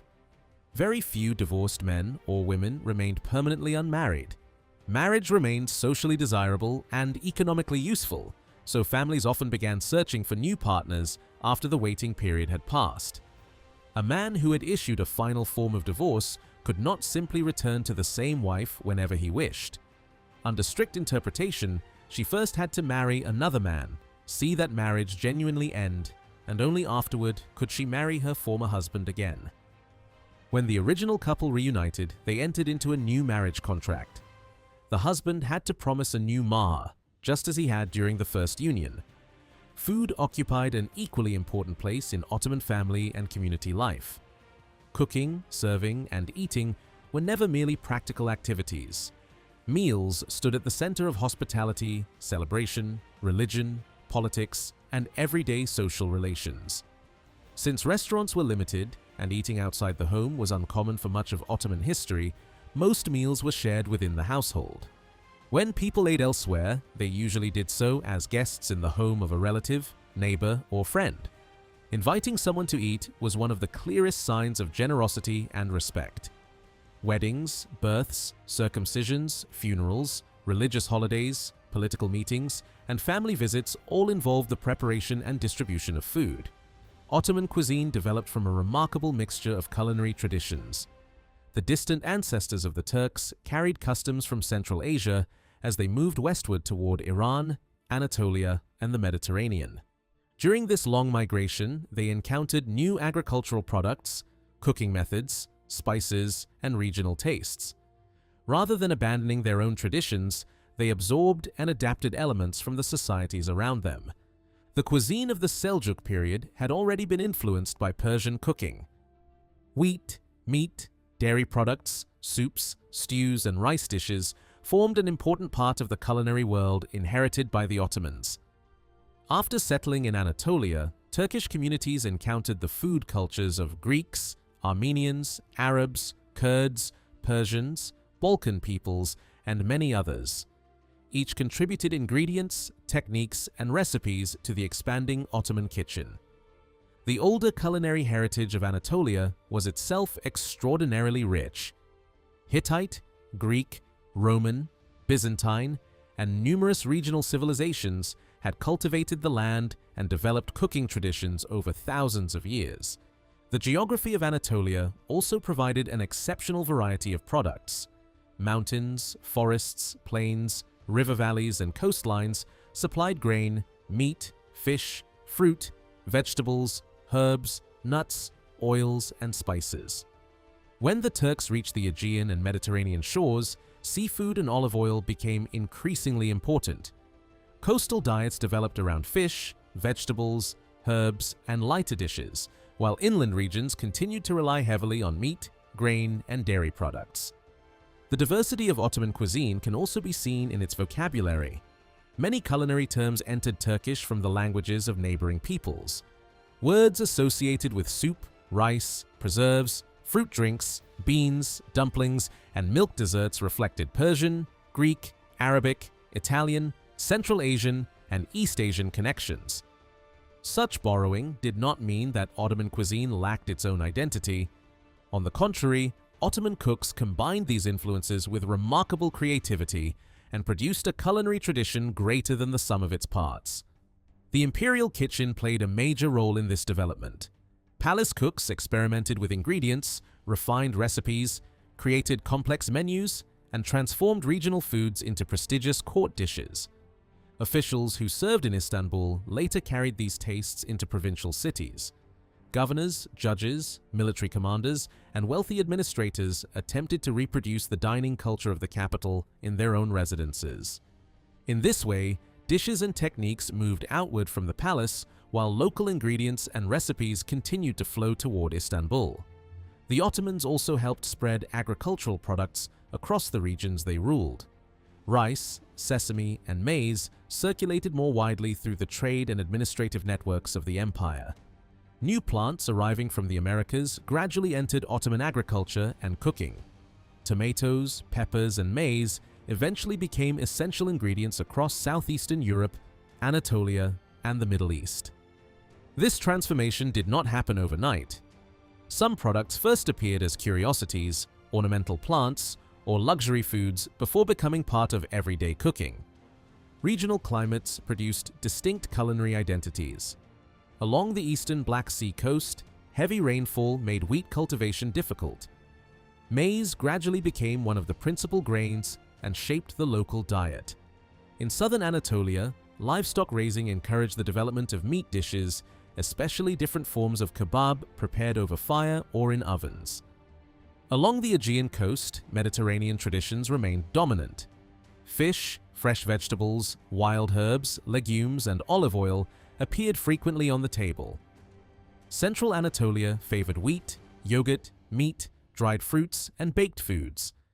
In the Arab provinces, rice, lamb, spices, pulses, and fragrant sweets contributed additional layers to imperial cuisine. The Ottoman kitchen became skilled at adopting regional dishes while preserving references to their origins. Names such as Albanian liver, Circassian chicken, Kurdish meatballs, and Arab meatballs openly acknowledged the cultural communities associated with them. At the same time, Turkish and Ottoman dishes spread throughout the empire.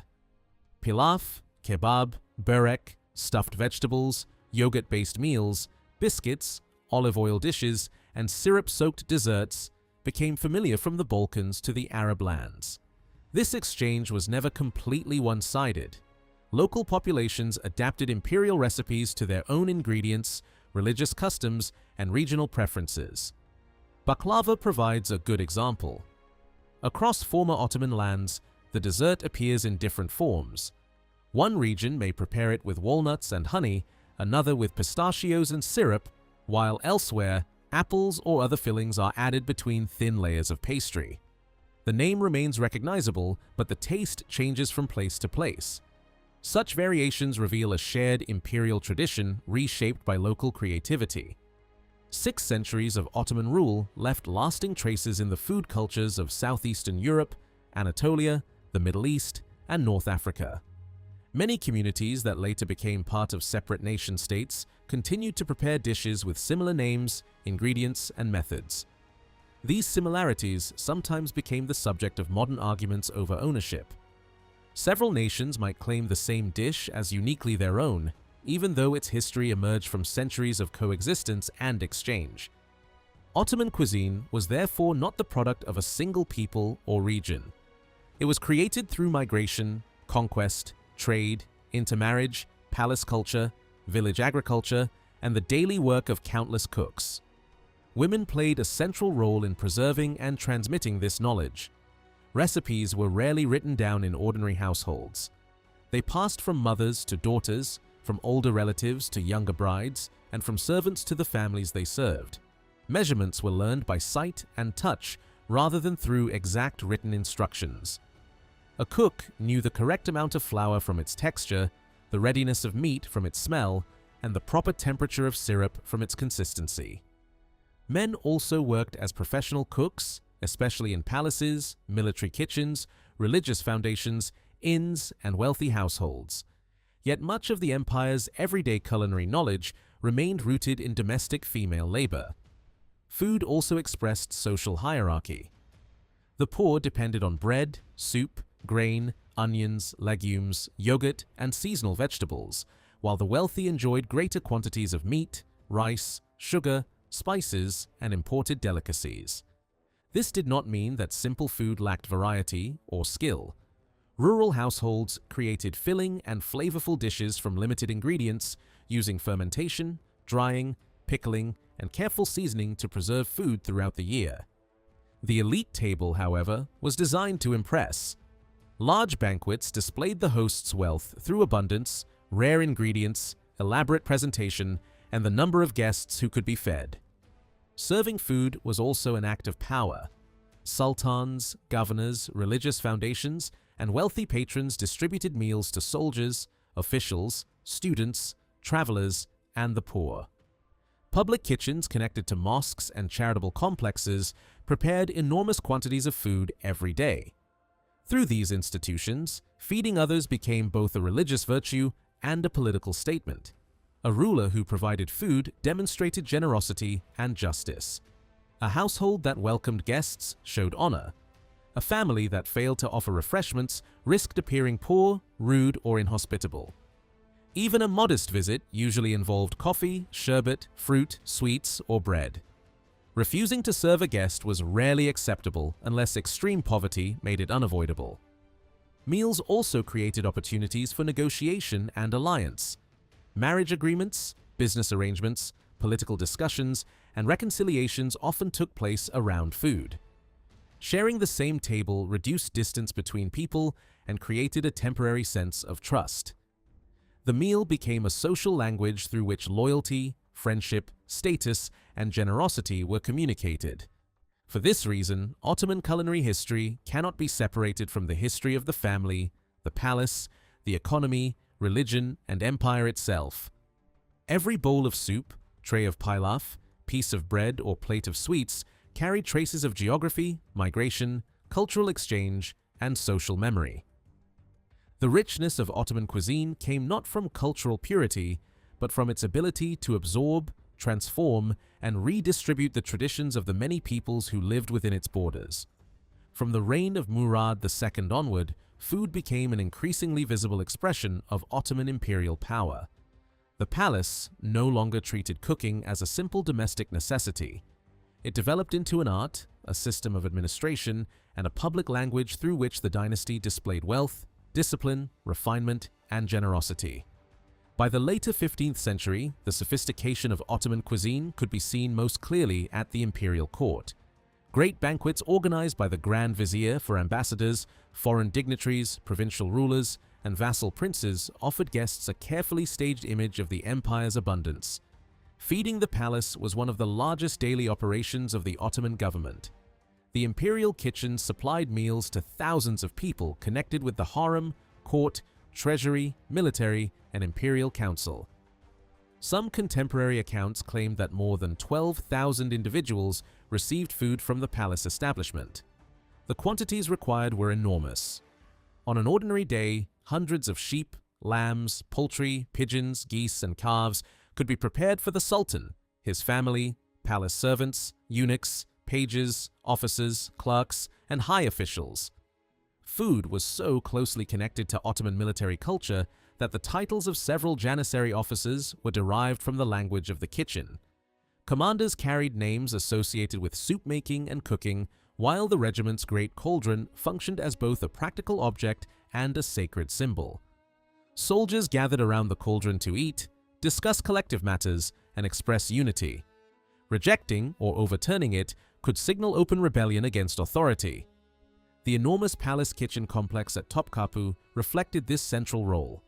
Its long buildings were covered by multiple domes, each rising above separate cooking areas where meals were prepared for different sections of the court. The food served to the Sultan and his mother was prepared separately from meals intended for other members of the palace. This division revealed that even within the royal household, food followed a strict hierarchy. After the conquest of Constantinople, Mehmed II introduced clearer regulations for the organization of palace cooking. The kitchens were divided according to the rank and residence of those they served. One kitchen prepared the Sultan's personal meals. Another served his mother, the princes, and selected women of the imperial household. Separate kitchens supplied the wider harem and the large population of servants, guards, officials, and attendants. As the palace expanded, its culinary staff became increasingly specialized. Bakers prepared different grades of bread, pastry makers produced sweet and savory dishes, and separate workers made yogurt, pickles, preserves, syrups, and confectionery. By the early 17th century, the imperial kitchens reportedly employed more than 1,300 cooks, assistants, laborers, and cleaners. Many cooks brought recipes and techniques from their native regions. Some came from the Balkans, others from Anatolia, Greece, the Arab provinces, the Caucasus, or lands farther east. The palace kitchen therefore became a meeting place for the culinary knowledge of the entire empire. Cooks learned from one another, adjusted regional dishes to courtly tastes, and created increasingly elaborate menus. Their abilities were displayed most dramatically during royal weddings, religious festivals, diplomatic receptions, and circumcision celebrations. The quantities consumed during these events could be astonishing. A 13-day celebration for the circumcision of an Ottoman prince reportedly required thousands of sheep and chickens, enormous supplies of honey, and tens of thousands of eggs. The palace depended on an imperial network of agriculture, trade, taxation, and transport. Food arrived in Istanbul from distant provinces by land and sea. The Black Sea region played such an important role in feeding the capital that it was sometimes described as Istanbul's nursing mother. Ships carried grain, barley, millet, salt, livestock, poultry, eggs, butter, fruit, fish, caviar, and honey into the city. Honey was especially important because it remained one of the principal sweeteners before refined sugar became widely available. Egypt supplied rice, lentils, dates, dried fruits, spices, sugar, and preserved meats. Wallachia, Moldavia, and Transylvania sent meat, honey, and ingredients for stews and drinks, while olive oil arrived from Greece and the Aegean. The government closely regulated these supplies. Strategic products could be prevented from leaving the region so that Istanbul would not suffer shortages. Coffee and rice, for example, could be reserved for the capital during periods when the authorities feared that exports might reduce availability or raise prices. The cooks began work at dawn. They were recognized by their white caps and supervised large teams of assistants, cleaners, porters, servers, and kitchen laborers. The Venetian diplomat Ottaviano Bon, who lived in Istanbul during the reign of Ahmed I, left a detailed description of palace dining. According to his account, the Sultan could eat 3 or 4 times during the day. A substantial meal might be served in the late morning, followed by another in the evening, with lighter dishes or snacks offered in between. When the ruler became hungry, he informed the chief white eunuch. The message passed through palace officials until it reached the servants responsible for presenting the meal. Food was not placed before the sultan all at once. Dishes arrived one after another in a carefully controlled sequence. Every item was first tested by an official taster. The danger of poisoning was taken seriously, and special ceramic vessels were sometimes used because they were believed to react if they came into contact with poison. The sultan sat cross-legged while eating. A richly made cloth rested across his knees to protect his garments, while another hung over his arm for wiping his mouth and fingers. The meal was placed on a low surface known as the sofra. Several varieties of freshly baked white bread accompanied the dishes. Knives and forks were not normally used. 2 wooden spoons were placed before the ruler, one for soups and stews, and another for sweet fruit syrups or liquid desserts. Meat was prepared until it was soft enough to separate easily from the bone. The sultan could pull it apart with his fingers without needing a knife. Each dish was removed as soon as he had tasted or finished it, and another took its place. An ordinary palace menu included lamb, mutton, chicken, goose, pigeon, and occasionally wild birds. Fish was served less frequently and was especially associated with visits to seaside residences where the ruler could watch it being caught. Soups, meat broths, preserves, pastries, and fruit syrups appeared regularly. Burek was often filled with seasoned meat and enclosed in layers of dough. Sweet dishes usually brought the meal to an end. Throughout the dining period, the sultan drank sherbet made from fruit, sugar, flowers, or herbs. During summer, these drinks could be cooled with snow or ice, collected during winter, and stored in specially prepared underground chambers. As a Muslim ruler, the sultan was forbidden to consume pork or alcohol. Official court culture publicly upheld these restrictions. In private, however, not every Ottoman ruler followed them consistently. Some sultans drank wine, and Selim II became so closely associated with it that later tradition remembered him by a nickname referring to drunkenness. Religious interpretations of intoxication also extended beyond wine. Opium, cannabis preparations, and later tobacco could be condemned when scholars believed they altered the mind or weakened moral control. The sultan generally ate in silence and did not conduct ordinary conversation during the meal. Certain palace entertainers, however, were permitted to perform. Mutes and jesters communicated through exaggerated gestures, physical comedy, and signs, mocking one another for the ruler's amusement. On rare occasions, the sultan honored an official by handing him a loaf of bread. Such a simple gesture carried great meaning because anything given directly by the ruler became a mark of personal favor. When the meal ended, remaining food could be distributed to senior officials. Receiving food from the sultan's table represented royal generosity and closeness to imperial authority. Entertainers were sometimes rewarded with coins, which the ruler threw or handed to them after a successful performance. Different kitchens supplied different groups within the palace. The harem had its own cooks, while the Grand Vizier and members of the Imperial Council were served elsewhere. Clerks, scribes, soldiers, pages, and servants also received meals, but the quality and variety reflected their position in the hierarchy. Even bread communicated rank. The sultan's loaves were made from fine flour brought from Bursa, while officials received bread of a lower grade. Ordinary servants were often given dark, coarse loaves. The difference was visible at every meal and reminded palace residents of their place within the court. The sultan's mother, wives, and concubines were served from a separate kitchen, but the highest-ranking women could receive dishes similar in quality to those prepared for the ruler.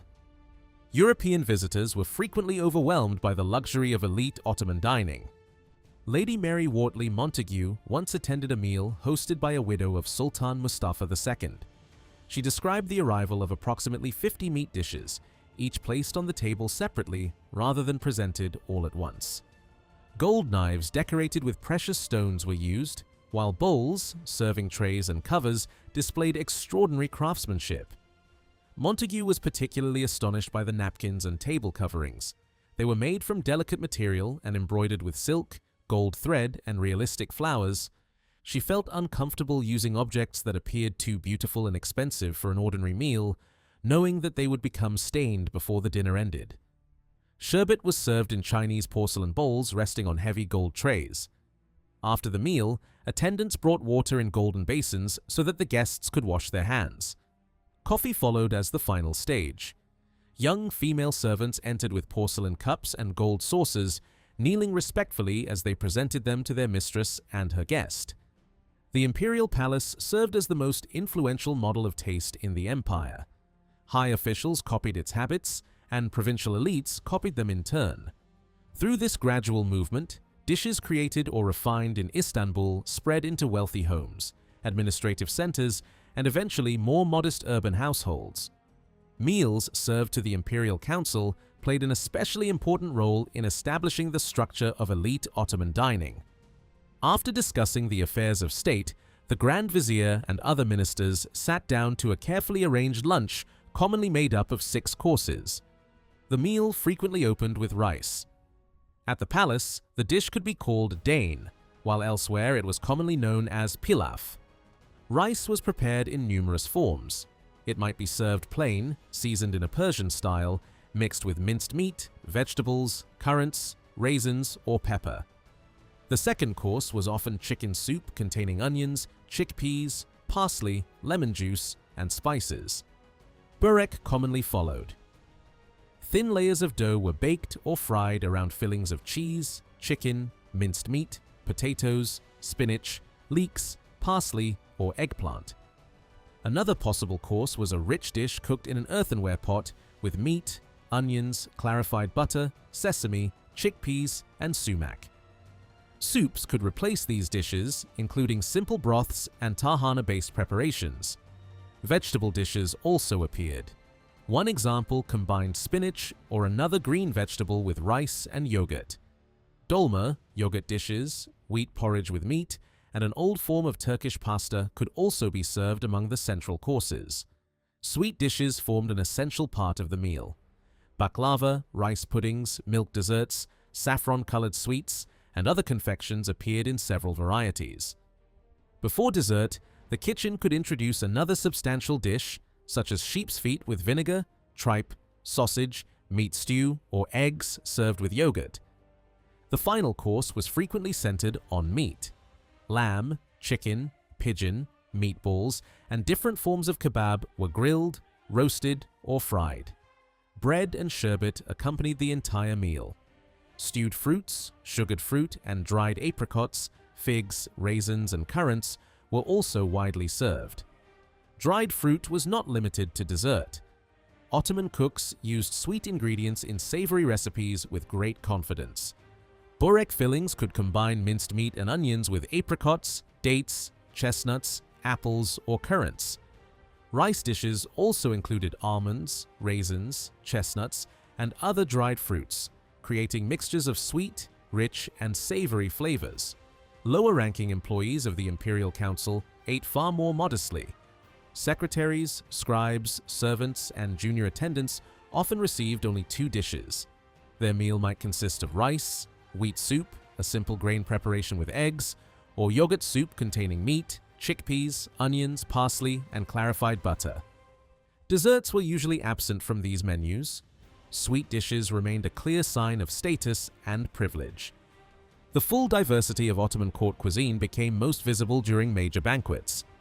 Foreign ambassadors, royal circumcisions, religious festivals, military victories, and dynastic celebrations all gave the palace an opportunity to display its wealth. Many familiar dishes remained on the menu, but their number, richness, and presentation increased. Roasted pigeons, ducks, geese, chickens, meat stews, sheep-tail dishes, pastries, and sweets appeared in greater quantities. The order of service might also change to make the banquet more dramatic and impressive. These meals produced enormous amounts of leftover food. Rather than allowing it to go to waste, the palace transformed its distribution into another ceremonial event. After official guests had finished, janissaries could be invited to rush forward and seize what remained in a custom known as yama, or ritual plunder. When banquets took place outside the palace, servants, attendants, and ordinary spectators could sometimes join the scramble. The scene appeared chaotic, but it carried a clear symbolic message. The Sultan's table was so abundant that even its remains could feed large crowds. Imperial cooking therefore served several purposes at once. It nourished the court, organized social rank, rewarded loyalty, impressed foreign visitors, and represented the wealth of the dynasty. Food transformed the palace into a stage on which political power could be tasted, displayed, distributed, and remembered. Beyond the walls of the imperial palace, food revealed the enormous distance between wealthy Ottoman households and the poorer majority of the population. The rich attempted to reproduce the tastes, manners, and elaborate dining habits of the Sultan, the imperial harem, and senior officials. Their tables offered a steady succession of eggs, pastries, meat dishes, vegetables cooked with butter, rice, puddings, fruit, cheese, bread, and preserves.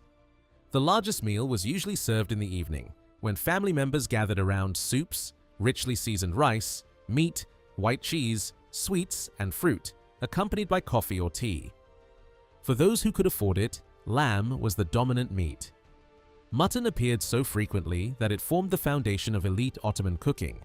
Sheep's heads and trotters were considered delicacies, while minced lamb was used to fill vegetables such as eggplants, zucchini, carrots, and vine leaves. The meat was mixed with garlic, salt, herbs, and spices before being slowly cooked.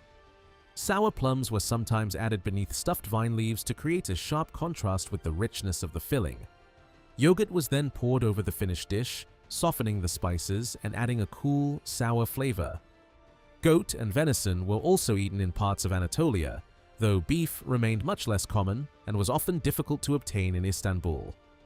Ottoman cooks appear to have devoted less attention to wild animals such as rabbits and hares, but they developed numerous ways of preparing poultry. Chicken could be boiled, stewed, roasted, stuffed, or added to rice and soup. A stewed chicken might be cut into pieces and placed in a rice broth, with cinnamon or parsley scattered over the top before serving. Roasted birds were often filled with onions and spices. The popularity of chicken encouraged the growth of specialist shops where birds were cooked in large ovens. These ovens were heated from below by glowing embers. Chickens and other meats were placed inside covered earthenware vessels, allowing them to cook slowly in their own steam and juices.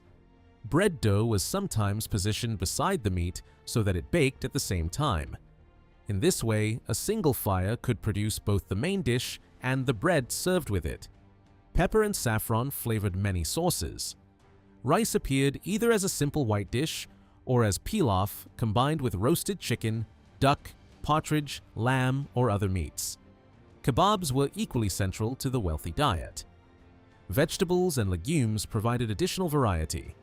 Carrots, beans, lentils, and other crops were served beside fruits and nuts such as raisins, almonds, pistachios, pine nuts, dates, mulberries, citrus peel, and barberries. Sweet and savory tastes were often combined within the same dish. Rice might contain currants and almonds, while meat could be cooked with fruit, creating flavors that would later become characteristic of many Ottoman and regional cuisines.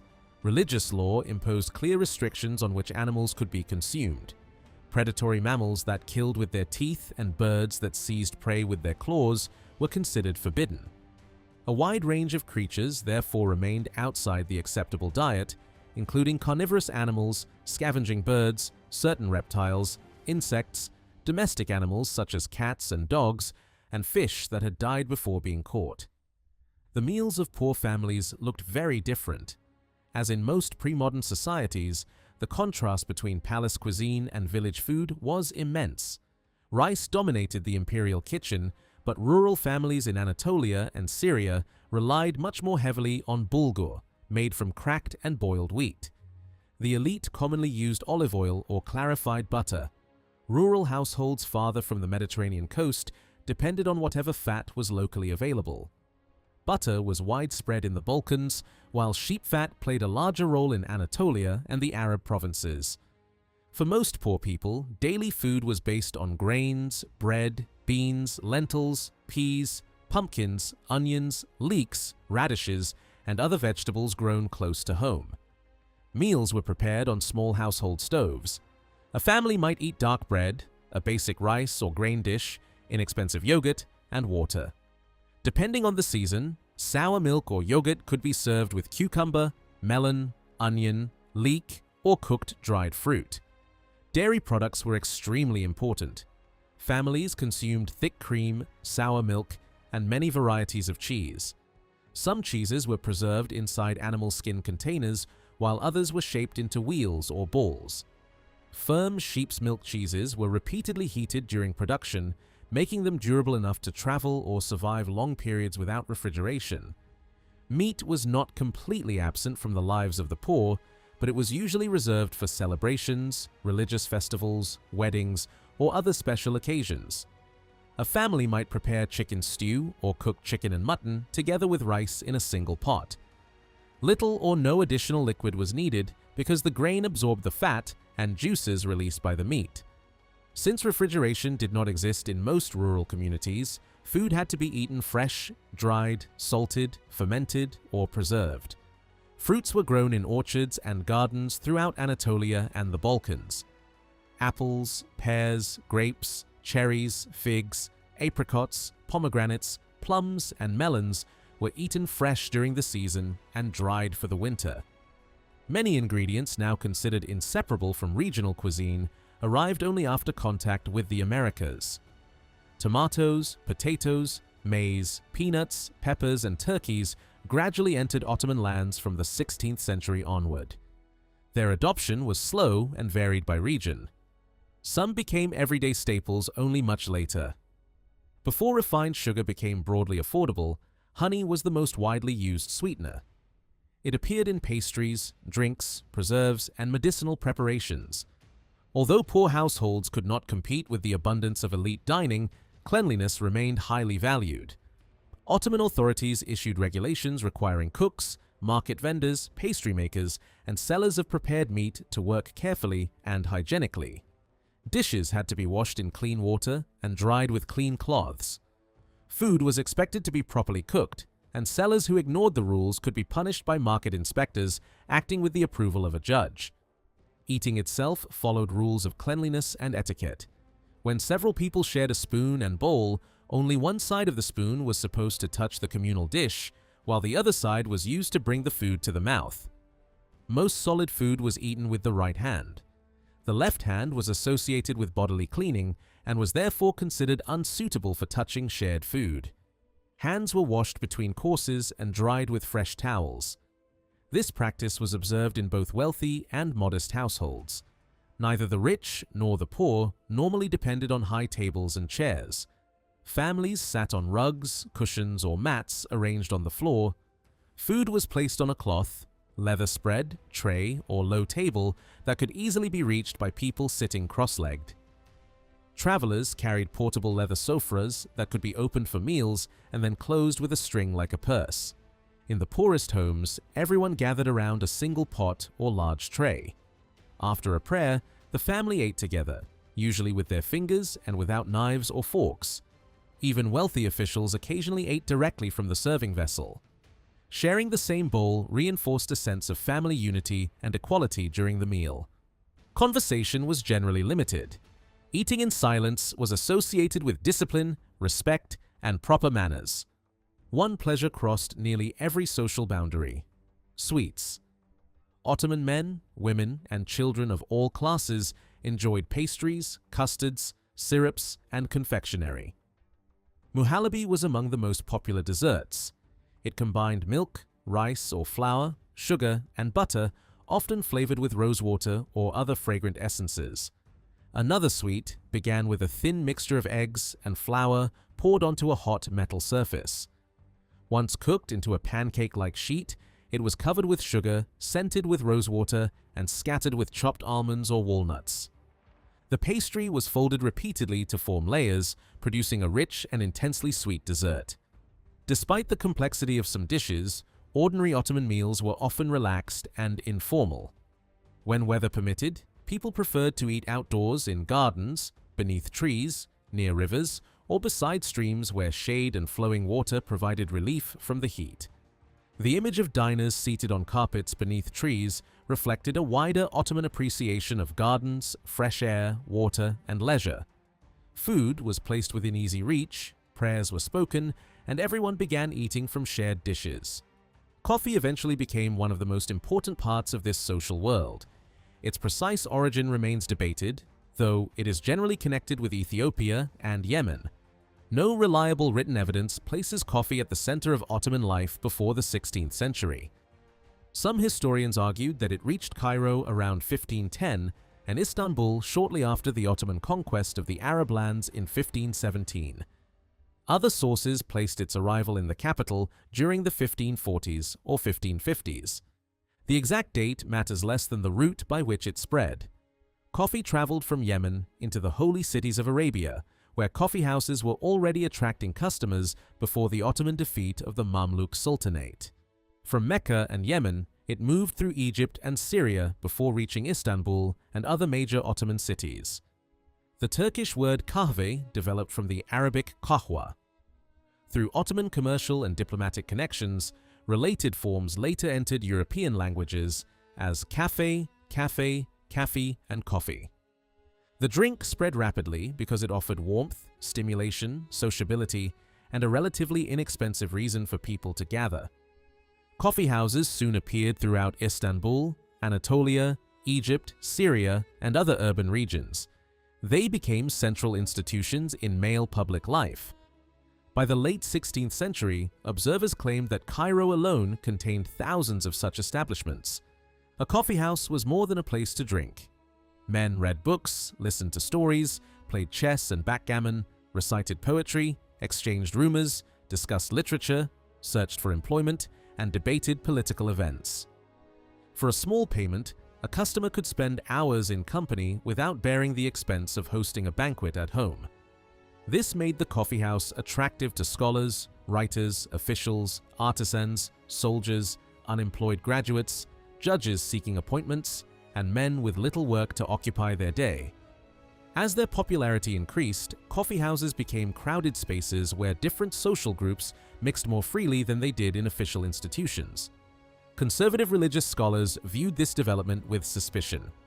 They argued that men were neglecting mosques in favor of coffee houses and spending their time on games, gossip, entertainment, and politically dangerous discussion. Some preachers described coffee houses as centers of idleness and immorality. A few went so far as to claim that visiting a tavern was preferable because the dangers of alcohol were at least openly recognized. Early opponents also objected to the drink itself. Since coffee beans were roasted until dark, certain scholars argued that the process resembled burning a substance into charcoal and therefore made it religiously unlawful. Religious rulings were issued against coffee, and several sultans attempted to restrict its sale. During periods of prohibition, coffee merchants continued operating through hidden entrances, side streets, and small shops that attracted less attention from the police.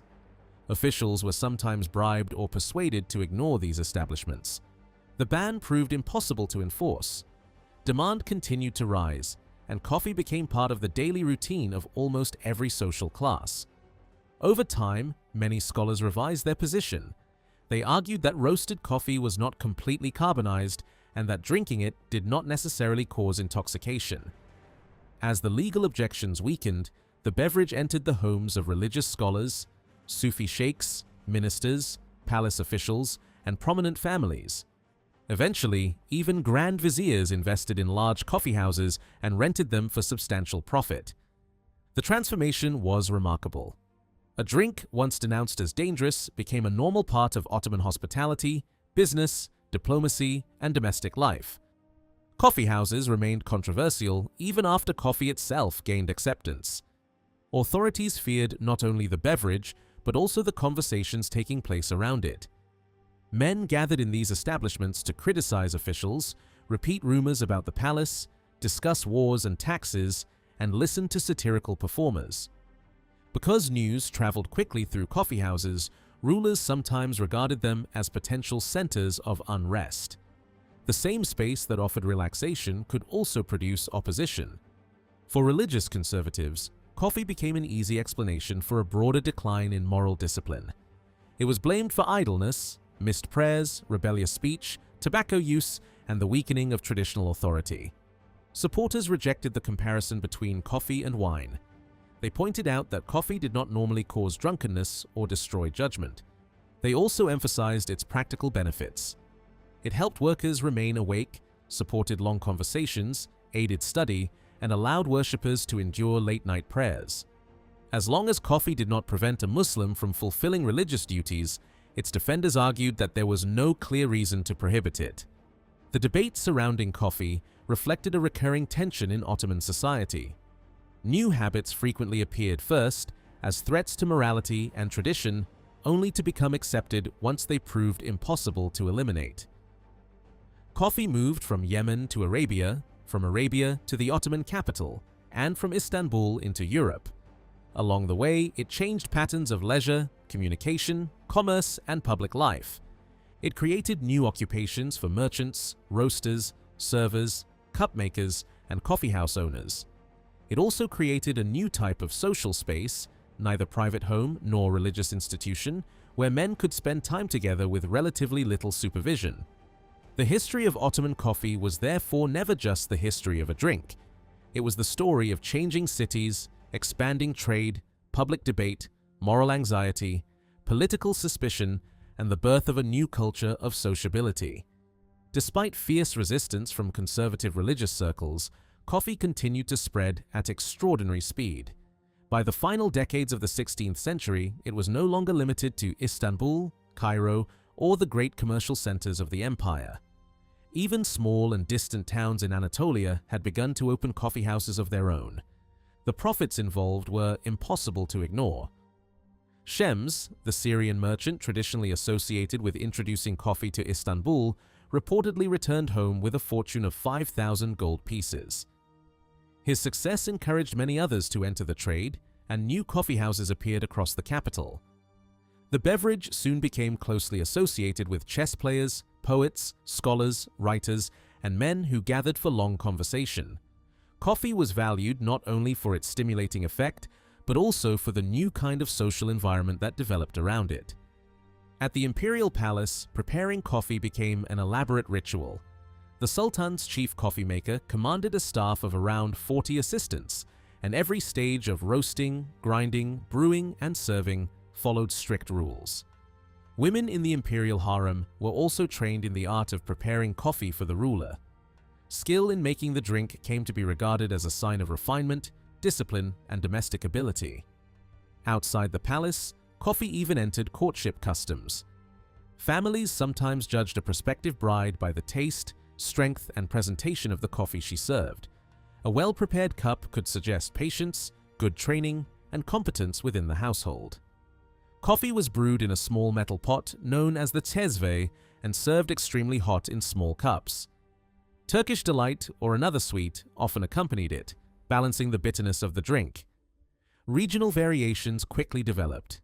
In some parts of the empire, ground pistachios or other aromatic ingredients were added to the coffee, producing distinctive local flavors. By the 1590s, resistance had weakened considerably. Conservative scholars who had once demanded prohibition gradually accepted that coffee had become too deeply rooted in Ottoman life to eliminate. Bostanzade Mehmed Efendi, who served more than once as the empire's chief mufti, eventually issued a legal opinion declaring coffee permissible. This ruling offered religious legitimacy to a beverage that earlier critics had condemned as a dark enemy of sleep. The controversy did not disappear completely. Opponents continued to worry about the coffeehouse as a social institution even after objections to the drink itself had become harder to sustain. The most violent campaign against coffeehouses occurred during the reign of Murad IV. The government denounced them as gathering places for criminals, rebels, political agitators, and men who spent their days spreading dangerous rumors. Many establishments were closed, and some people accused of drinking coffee or smoking tobacco were punished with extraordinary severity. The authorities viewed these habits as part of a larger collapse in discipline. Coffeehouses gave storytellers, poets, puppeteers, and satirical performers a public stage. Through humor, exaggeration, and coded criticism, they could mock judges, officials, soldiers, scholars, and even the ruling elite. For the government, this made them far more threatening than ordinary shops. They allowed large groups of men to gather, exchange information, criticize authority, and transform private dissatisfaction into collective anger. In September 1633, a catastrophic fire destroyed thousands of shops and homes in Istanbul. Murad IV interpreted the disaster as a sign of divine punishment and used it to justify a campaign for moral reform. Coffee and tobacco were outlawed, and coffee houses were closed on the grounds that they encouraged rebellion, immorality, and social disorder. The prohibition affected small traders most severely. Many lacked the money or connections needed to survive the loss of legal business. Wealthier merchants adapted more easily. Their capital allowed them to participate in secret trade, sell goods through hidden networks, or wait until the political climate changed. In practice, the government never succeeded in eliminating coffee. People continued to drink it in private homes, concealed shops, and back rooms. Officials gradually recognized that a total ban sacrificed a valuable source of revenue. Coffee could be taxed at several stages, from importation and roasting to retail sale. During the reign of Suleiman II, the state imposed formal duties on imported coffee. Additional taxes were later collected when it was sold. The government also auctioned the right to roast coffee to private contractors. Those who paid the highest price received the privilege and then recovered their investment through sales and fees. A product once treated as a threat to religion and public order had become a profitable part of the imperial economy. European visitors encountered coffee during their journeys through Ottoman lands in the second half of the 16th and early 17th centuries. Physicians, merchants, diplomats, and travelers described a black drink served hot in small porcelain cups. They noted that it was refreshing in warm weather, comforting in winter, and normally consumed after meals rather than with food. Coffee drinking was inseparable from conversation. Groups of friends could sit together for many hours, drinking slowly, chewing seeds or eating small snacks, and discussing literature, politics, trade, or daily events. Special attendants remained near the fire, keeping the drink hot and carrying freshly filled cups to the guests. To European observers, the ceremony appeared exotic but highly attractive. Coffee offered both physical stimulation and an excuse to prolong social gatherings. European merchants soon began purchasing Yemeni coffee through Cairo. By the late 17th and early 18th centuries, the trade had become one of the most profitable commercial activities, linking the Red Sea, Egypt, the Mediterranean, and Europe. Large wholesalers in Cairo accumulated impressive fortunes. By around 1700, coffee had replaced some traditional spices as a leading product in long-distance trade. European powers attempted to weaken Muslim control of the market. They had previously used naval force and colonial expansion to dominate the spice trade and hoped to do the same with coffee. Their efforts in the Red Sea were far less successful. Ottoman authority over Aden and the surrounding routes allowed Muslim merchants to retain a strong position in Yemen, Western Arabia, Egypt, Syria, and Anatolia. Unable to control Yemeni production, European colonial powers established plantations elsewhere. Coffee cultivation expanded through the Caribbean and other plantation colonies, often relying on enslaved labor. This new system gradually challenged the commercial dominance of Yemen and Egypt. West Indian coffee reached Mediterranean ports during the 18th century. It was generally cheaper than Yemeni coffee and therefore increasingly attractive to merchants and consumers. By the late 1780s, a substantial share of French colonial coffee was being sold in the eastern Mediterranean at prices well below those of the traditional Yemeni product. Egyptian authorities considered the competition serious enough to restrict or prohibit the importation of cheaper colonial coffee. Coffee houses continued to evolve. In 18th and 19th century Istanbul, some became elegant buildings decorated in the fashionable Rococo style. Their wooden interiors were carved, painted, and furnished with cushions and low seating. Small fountains helped cool the air during summer. Stoves kept coffee warm, while charcoal fires were prepared for pipes. Rows of water pipes and long-stemmed smoking pipes stood ready for customers. A man could drink coffee, smoke, listen to music, receive a shave, hear a storyteller, meet friends, conduct business, or simply spend several hours resting. Because many of these buildings were constructed largely from wood, they were extremely vulnerable to Istanbul's frequent and destructive fires. Coffee culture was not confined to urban society. It reached provincial towns, villages, and tribal communities across the Arab lands. Among nomadic groups, coffee became one of the strongest symbols of hospitality and personal honor. Daily food among desert tribes could be extremely simple. When no visitors were present, a household might survive on bread, milk, and a few local products. Guests changed everything. Their arrival required generosity, even when the host possessed limited resources. A sheep might be slaughtered, and a large meal of meat, bread, and curds prepared for the occasion. Food was eaten communally with the hands. Desert communities also made careful use of local plants. Leaves, herbs, and wild vegetation were used to flavor butter, prepare salads, or provide medicine. Yet coffee remained at the center of the welcoming ceremony. A fire was lit in the middle of the tent using tamarisk, willow, and other available scrub. The most honored visitor was seated close to the hearth, but near the partition separating the men's space from the women's quarters. The preparation could take an hour. Host and guest sometimes sat in dignified silence while the beans were roasted. The beans were then crushed in a mortar. The rhythmic sound of the pestle striking the bowl became a familiar and admired music of desert life. Coffee pots were placed in the ashes and left to simmer slowly. Among many Arab tribes, allowing a woman to prepare coffee for an honored male guest was considered disrespectful. The task belonged to the host or another important man of the household. The son of a tribal sheikh might personally roast and serve the coffee, demonstrating the visitor's status. The ceremony followed a series of polite phrases and gestures. The empty cup was first offered, returned with a blessing, filled by the host, and handed back to the guest. Additional words of good health and respect were exchanged as the drink passed from hand to hand. Only after 1 or 2 rounds of coffee had been completed could serious business begin. Political matters, disputes, alliances, marriage arrangements, or commercial negotiations were postponed until hospitality had been properly demonstrated.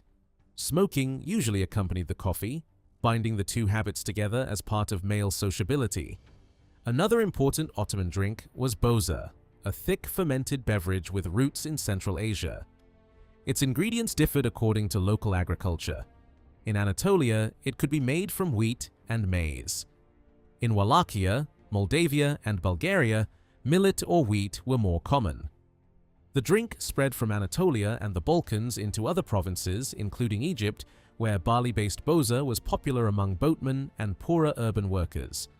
Boza had a sour-sweet taste, a heavy texture, and generally a low alcohol content. Its high level of carbohydrates made it especially useful to soldiers. Boza makers often traveled with janissary units and supplied them during campaigns. The production and sale of boza supported many urban workers and became an important part of the food economy. Government suspicion increased when stronger or altered varieties appeared.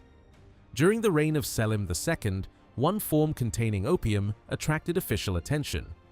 Later rulers again attempted to regulate boza as part of wider campaigns against alcohol. Consumption, nevertheless, continued. By the 19th century, a sweeter and effectively non-alcoholic Albanian variety had gained wide popularity and was even served within the imperial palace. Regional drinks reflected the extraordinary geographical diversity of the empire. In southwestern Albania, fragrant white honey could be mixed with water to create sherbet or a sweet preparation. Other Albanian regions produced wine, cherry drinks, grape juice flavored with mustard, honey-based beverages, boza, and distilled spirits.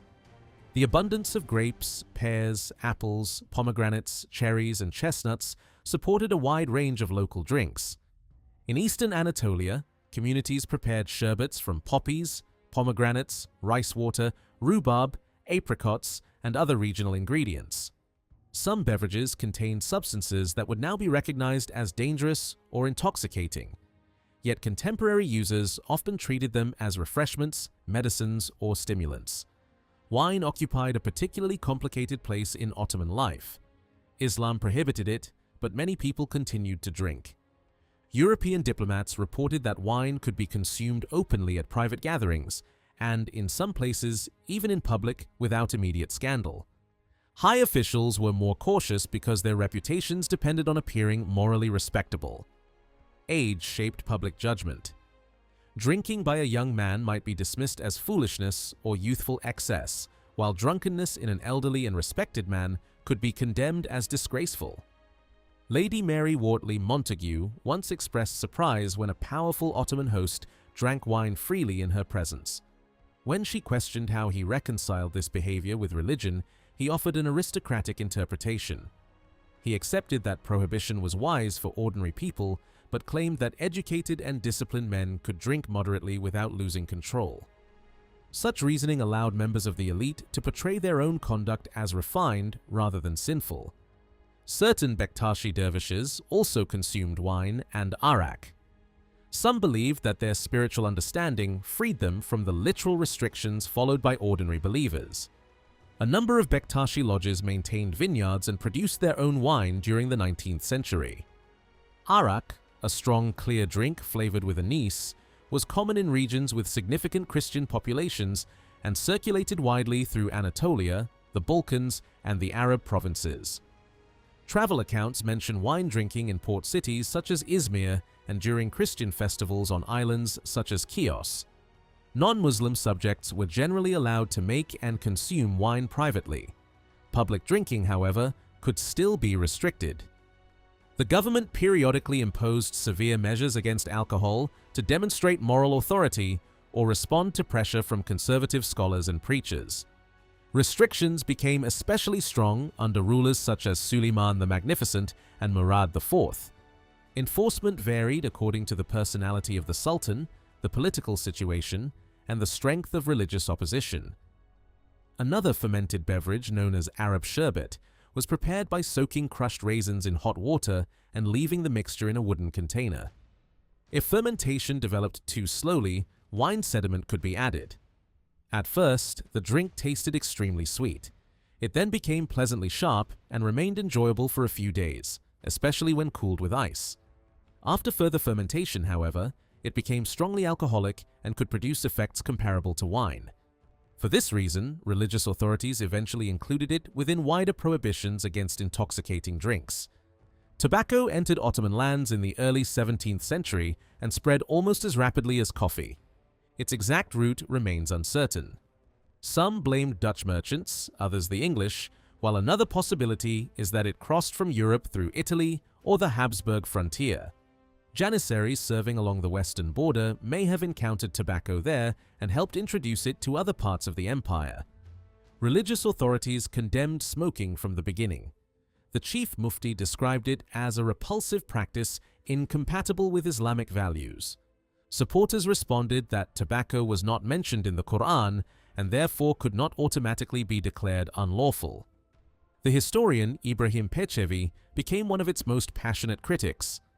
He claimed that English merchants introduced tobacco around the beginning of the 17th century and initially marketed it as a remedy for illnesses caused by excess moisture in the body. Pleasure seekers soon adopted it for recreation, and the custom then spread to scholars, officials, soldiers, and prominent members of society. Coffee houses filled with thick smoke. Customers could barely see one another through the haze. Men smoked in markets and streets, blowing smoke into the faces of those around them. Their clothes, beards, turbans, and rooms carried the smell. Pesevi ridiculed the poems written in praise of tobacco and dismissed claims that smoking offered refined or spiritual pleasure. He argued that it damaged clothing and furniture, scattered ash, caused people to neglect work, and dulled the mind after sleep. Fire was one of his greatest concerns. Careless smokers could ignite carpets, bedding, wooden houses, and crowded shops. In a city repeatedly devastated by flames, even a small burning ember could destroy entire neighborhoods.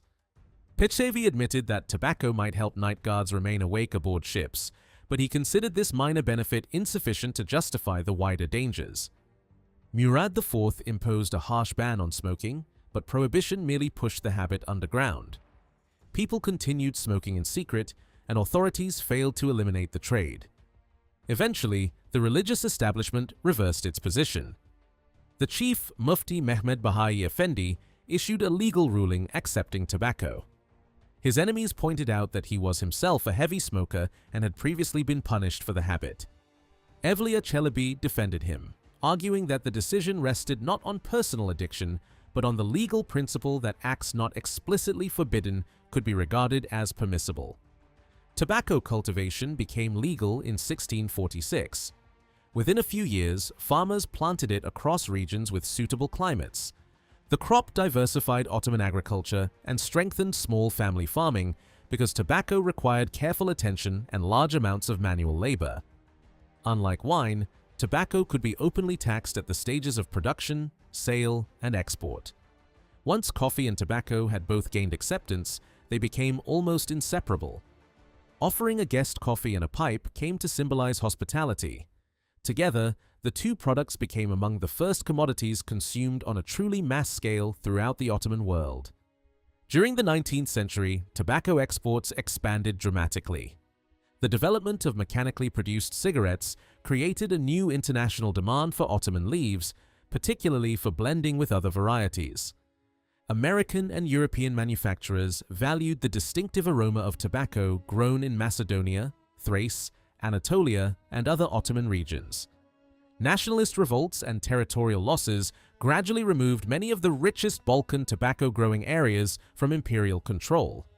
Newly independent states, especially Bulgaria, benefited from the acquisition of these profitable agricultural lands. The Balkan Wars of 1912 and 1913 further reduced the empire's tobacco-producing territory. Even so, by the beginning of the First World War, tobacco had become one of Anatolia's most important export products. The Ottoman attitude toward opium was strikingly more tolerant than its response to coffee, wine, or tobacco. Opium was commonly prepared in pastes or mixtures and was widely available in urban centers. European visitors observed that drug use appeared widespread among some Ottoman communities. A few suggested that narcotics served as a substitute for alcohol because public drunkenness could bring punishment and disgrace. Several sultans reportedly enjoyed opium, and members of certain Sufi orders used it during ceremonies or gatherings. Anatolia and parts of Arabia produced significant quantities, allowing the drug to circulate through Istanbul and other cities. Evliya Çelebi described the town of Afyonkarahisar, whose very name became associated with poppy cultivation. He claimed that many artisans and their wives consumed opium there. In some households, drug use by both men and women created serious conflict. According to Evliya, some husbands preferred to remain for long periods in coffeehouses to avoid arguments at home. In 19th century Egypt, simple opium use may have been less common, but compound preparations containing hemp, medicinal herbs, aromatic substances, and opium were consumed. These mixtures blurred the line between medicine, pleasure, and addiction. By the late 1870s, opium ranked among the empire's major export commodities, alongside grain, dried fruit, silk, wool, and tobacco. The government collected regular revenue from taxes imposed on opium products. Other narcotics were also available. Dried hemp leaves could be ground into a green powder and smoked through water pipes.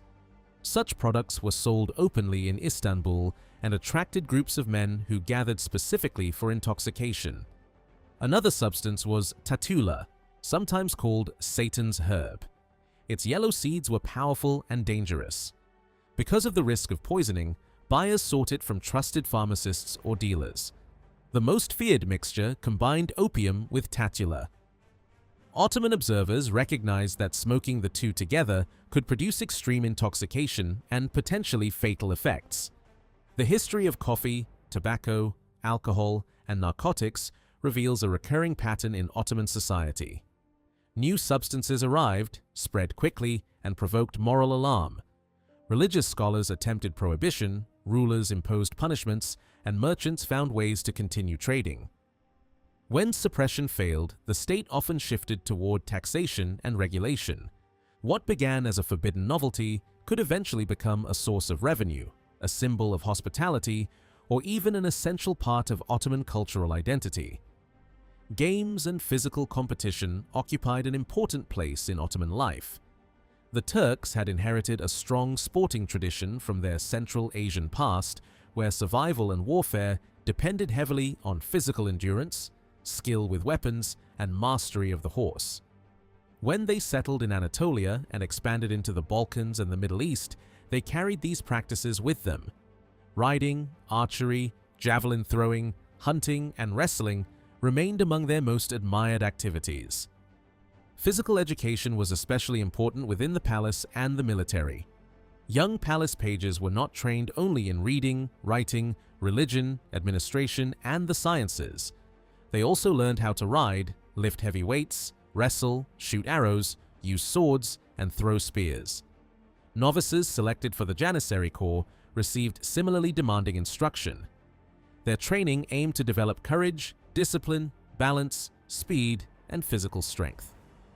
One of the most spectacular equestrian games was Sirit, also known as Serid or Jerid. It was a fast-moving contest that resembled a mock cavalry battle. Riders divided into opposing teams and attempted to strike one another with blunt wooden javelins while galloping across an open field. The game was popular in many parts of the empire. In Egypt, where both the Mamluk elite and Ottoman military units practiced it, it was known as Lab al-Jerid. The equipment varied from one region to another.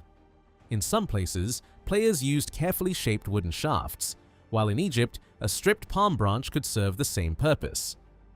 Two teams of mounted players faced each other across a broad field.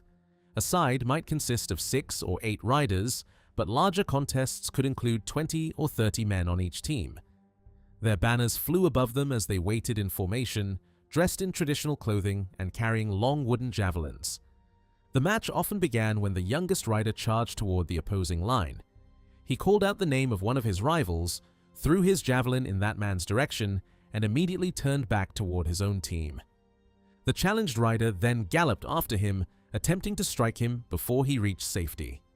As that rider retreated, another horseman from the first team rode forward and pursued him in turn.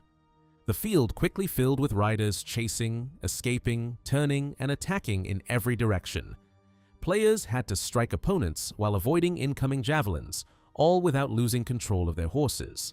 Skilled participants could throw over impressive distances. Some were even able to catch a javelin in midair and use it against the opposing team. The game offered a dramatic display of horsemanship. Riders leaned far to one side, bent low over the neck of the horse, or nearly disappeared beneath its body to avoid being struck.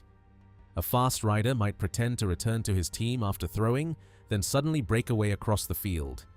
Several opponents would chase him, allowing his teammates to attack the pursuers from another direction. Although Kirit was dangerous, it followed strict rules. Players were expected to demonstrate control rather than uncontrolled violence. Striking the horse instead of the rider was considered shameful and suggested poor skill. Deliberately endangering an animal could result in penalties. Experienced players rarely wasted a throw. Some struck the same opponent several times before he managed to escape and return to his line. The head was one of the most valued targets, which made the contest extremely hazardous. Serious injuries and occasional deaths could occur despite the use of blunt weapons. The horse was as important as the rider. Animals had to be trained to turn quickly, accelerate suddenly, stop at the right moment, and remain calm while javelins flew past them. Points were awarded for striking an opponent, forcing him out of the field, or catching a javelin in the air. Players lost points for riding beyond the boundaries or intentionally hitting a horse. Thin hooked canes were sometimes carried so that riders could collect javelins scattered across the field without dismounting. Music accompanied the action. Drums and wind instruments performed military marches or local songs, while clouds of dust rose beneath the horses. At the end, referees counted the successful strikes and declared a winner. The victorious team received prizes and was sometimes honored with a banquet. For the Ottoman military, Sirit was more than entertainment. It trained cavalrymen to maneuver under pressure, judge distance, avoid missiles, and coordinate with other riders. During military marches, commanders could divide officers and soldiers into teams and order them to play dozens of rounds. The exercise continued until the horses began to tire. Those who showed exceptional ability could be selected for specialized cavalry duties. Playing grounds appeared throughout Istanbul. Some were located near the imperial arsenal, while others stood close to the famous archery fields. The Sultan and his court sometimes played on Fridays, allowing rulers and palace pages to demonstrate their skill before officials and spectators. One well-known ground near the Hippodrome attracted horsemen on holidays, Friday afternoons, and throughout the summer. Rival groups also developed within the court. Two famous factions were known by playful names, meaning the Cabbage Men and the Okra Men. Their competition added a strong sense of loyalty and rivalry to palace sporting life. The game was equally popular in the provinces. Wherever Ottoman troops were stationed, local contests were organized with enthusiasm. During the celebrations marking the end of Ramadan, wrestling and sirit became major spectator events. In Anatolian villages, entire communities gathered around open fields to watch mounted teams compete through clouds of dust. Egyptian villagers eventually adopted the sport from Mamluk and Ottoman soldiers.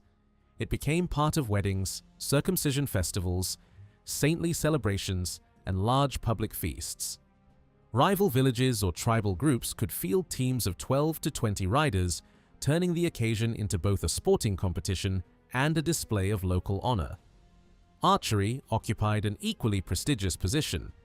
The Turks had been known as expert bowmen since their early history in Central Asia. Before firearms transformed warfare, the bow was the principal weapon for striking an enemy from a distance, while the sword dominated close combat. Ottoman warriors practiced target shooting, long-distance shooting, and archery from horseback. During the reign of Mehmed II, a permanent archery field was established in Istanbul. Bayezid II later expanded it and created additional grounds. Skilled archers received privileges, while craftsmen who produced bows, arrows, strings, and other equipment were given special places in the markets.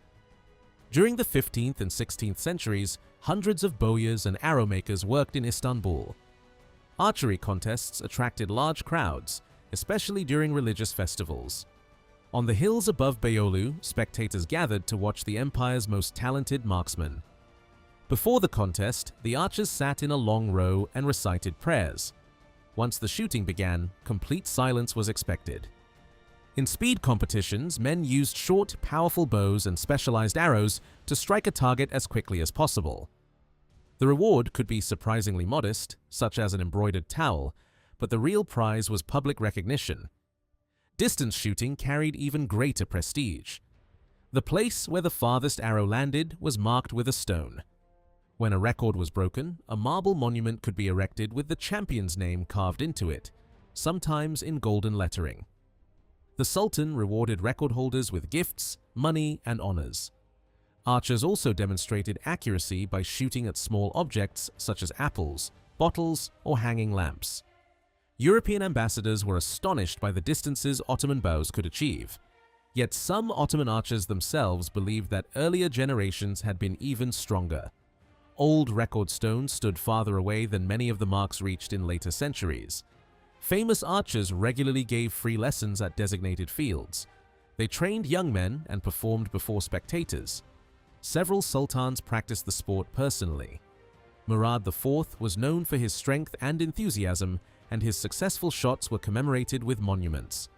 Archery targets also appeared in streets and open spaces, showing that the sport was not limited to soldiers or the palace. Enthusiasm continued into the 19th century. Mahmud II practiced regularly and competed with favored officials. After the Sultan released his arrow, palace pages rushed forward to recover it and measure the distance. Officials then took their turn, but they had to be careful. Outshooting the ruler could be politically unwise. The landscape around Istanbul became dotted with carved marble pillars marking the landing places of imperial arrows. Archery and sirit belonged to a wider world of military athletics. Riding, spear throwing, fencing, swordsmanship, hunting, stone lifting, and mace exercises all prepared men for combat. The heavy mace, or gurts, required enormous strength in the arms and shoulders. Throwing heavy stones or boulders also tested raw power and endurance. Wrestling differed from these activities because it was not directly connected to weapons or cavalry, yet it became one of the most widely loved sports in the empire. Turks, Tatars, Greeks, Bulgarians, Armenians, Kurds, Roma communities, and many others developed strong wrestling traditions. Nearly every village and town had a celebrated champion known as a pehlevan. Matches were arranged on Fridays, during religious holidays, or between neighboring communities. Spectators could watch for hours, applauding both the victor and the defeated wrestler. During major festivals in Istanbul, enormous crowds gathered to see famous competitors. The Sultan and members of the court sometimes attended. Suleiman the Magnificent enjoyed wrestling so much that he maintained his own group of professional athletes and paid them regular wages. Many came from distant regions and possessed impressive size and strength, and they wore tight leather trousers reaching below the knee. Before competing, they covered their bodies with oil, making it extremely difficult for an opponent to maintain a grip. After a match, wrestlers wrapped themselves in blue-checked cloths. Away from the field, they dressed in long gowns, silk belts, and distinctive black caps. Some rulers entered the contest personally. Murad IV was famous for wrestling with palace officers and champions. Before a royal match, a formal prayer invoked God, the Prophet Muhammad, Ali, and respected spiritual figures. The competitors then placed hand against hand, chest against chest, and back against back before beginning the struggle. When angered or challenged, Murad IV reportedly dropped to one knee and attempted to lift his opponent from below. His obsession with strength became the subject of many stories. Evliya Çelebi recalled an occasion when the Sultan emerged from the bath covered in sweat and announced that he wished to wrestle. Evliya warned him that he had already exercised too much and should rest. Murad responded by seizing him by the belt, lifting him over his head, and spinning him through the air. Evliya begged not to be dropped and complained that he was becoming dizzy. The Sultan laughed, placed him safely on the ground, and rewarded him with gold for providing amusement. Wrestlers did not train only through physical exercise. Special institutions known as wrestling techies combined athletic practice with spiritual and moral education. These centers resembled the Iranian Zukhaneh, or House of Strength. Athletes built their bodies while studying Sufi ideals such as humility, self-control, compassion, generosity, and purity of heart. They were taught that uncontrolled pleasure weakened both the body and the spirit.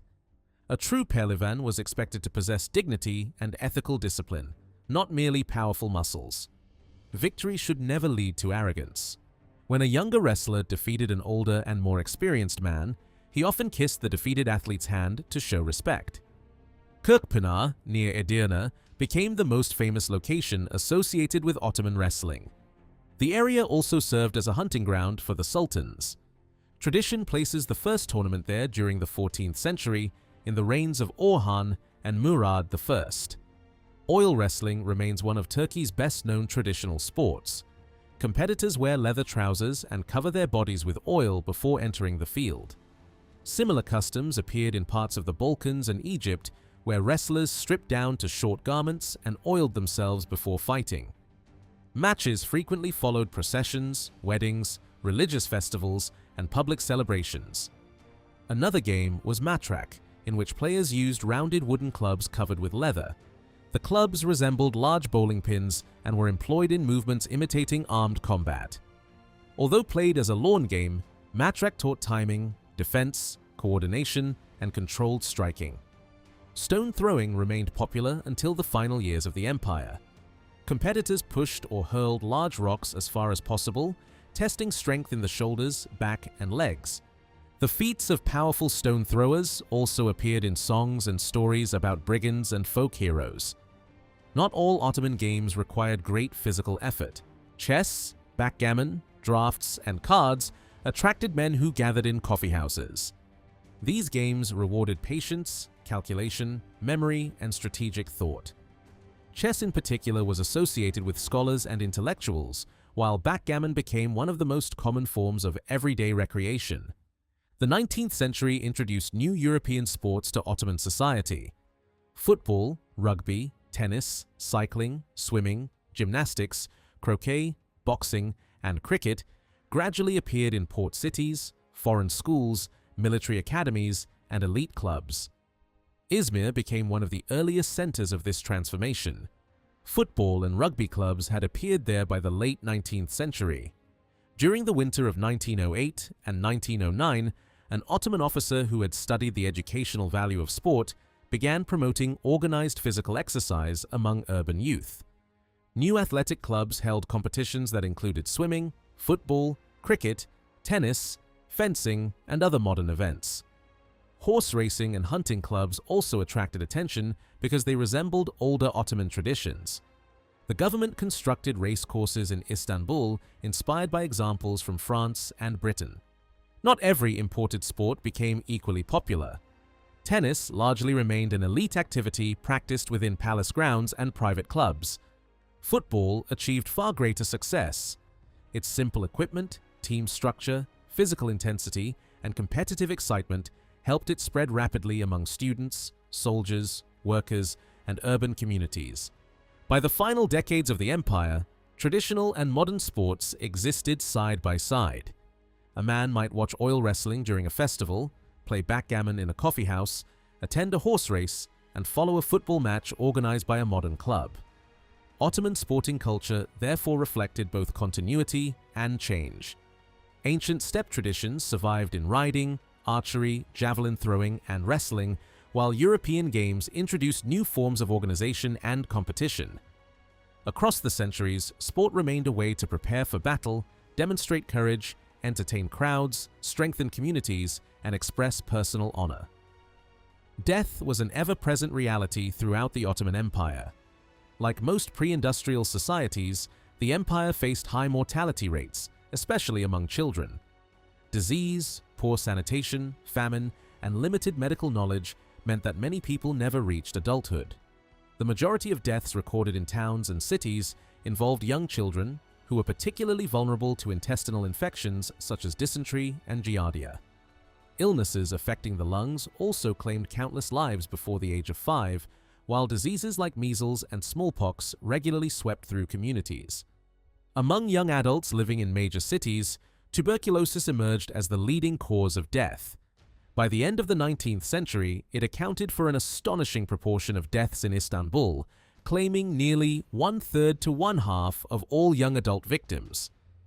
Typhoid fever was another deadly disease, and together with smallpox, was responsible for a significant share of adult mortality. Conditions in rural areas were often even harsher. Many villages suffered from poor nutrition, limited access to clean drinking water, and inadequate sanitation. Diets were dominated by grains and carbohydrates, with little protein, fresh fruit, or vegetables. Such nutritional deficiencies weakened immune systems and made disease far more difficult to resist. Contaminated water spread countless infections, while the limited medical understanding of disease itself contributed greatly to high mortality. No disease inspired greater fear than the plague. Known in Turkish as veba, the illness devastated Ottoman society for centuries. From the early 16th century until well into the 19th, outbreaks of bubonic plague repeatedly struck cities and provinces across the empire. The disease was caused by the bacterium Yersinia pestis and usually spread through fleas carried by infected rodents. Although plague remained permanently present at low levels, periodic epidemics erupted with terrifying force. During the worst outbreaks, mortality among infected individuals could reach 75%. Entire neighborhoods emptied within days, and fear spread almost as quickly as the disease itself. Trade routes and the annual pilgrimage to Mecca became important channels for transmission. Pilgrims traveling from Anatolia, Syria, Egypt, and other provinces unknowingly carried infection across vast distances. As a result, Western Anatolia, northern Syria, and Egypt experienced particularly frequent epidemics. Whenever plague appeared, those who could afford to flee abandoned the cities and escaped into the countryside. Commerce slowed dramatically, harvests were interrupted, workshops closed, and entire local economies suffered. The fear of infection often led to extreme social isolation. In the Albanian town of Gjirokasta, anyone developing boils or suspicious skin swellings was immediately believed to have contracted plague. Neighbors refused to enter the victim's home, and survivors often found themselves avoided for years afterward. Even after recovery, many believed that a house remained contaminated. Families washed walls with vinegar, burned fragrant herbs to purify the air, whitewashed entire rooms with lime, and occasionally rebuilt sections of the house before allowing anyone to return. Without knowledge of bacteria or viruses, Ottoman physicians, much like many of their European counterparts, believed that plague spread through poisonous air known as miasma. Others blamed invisible supernatural beings, believing that demons or jinn carried disease from place to place. Cholera became another devastating epidemic during the 19th century. It spread rapidly and killed hundreds of thousands throughout the Middle East and the Balkans. Pilgrims traveling from India to Mecca frequently carried the disease, while returning Ottoman pilgrims unknowingly introduced it into Anatolia, Syria, and Egypt. The epidemics of 1847 and 1865 proved especially destructive, leaving entire communities devastated. Typhus also emerged whenever war and mass migration disrupted normal life. During the large refugee movements caused by Russian expansion into the Balkans and the Caucasus between the 1860s and 1880s, countless Muslim refugees died from the disease while simultaneously spreading it into the regions where they settled. By the reign of Sultan Abdulhamid II, the Ottoman government increasingly embraced modern public health measures. International sanitary boards introduced quarantine systems to prevent epidemics from entering the empire. Streets were cleaned more regularly, refuse was removed, stray dogs were controlled, and major roads were paved with stone so rain could wash away accumulated filth. Modern medical schools also began training physicians according to contemporary scientific principles. Before scientific medicine became widespread, however, most people relied on traditional remedies passed down through generations. Across the empire, local customs prescribed unusual treatments for illness. In the Albanian port of Vlora, people believed that drinking water from a freshly cleaned pitch-coated cup purified the body and cured various internal disorders. Certain foods were credited with remarkable healing powers.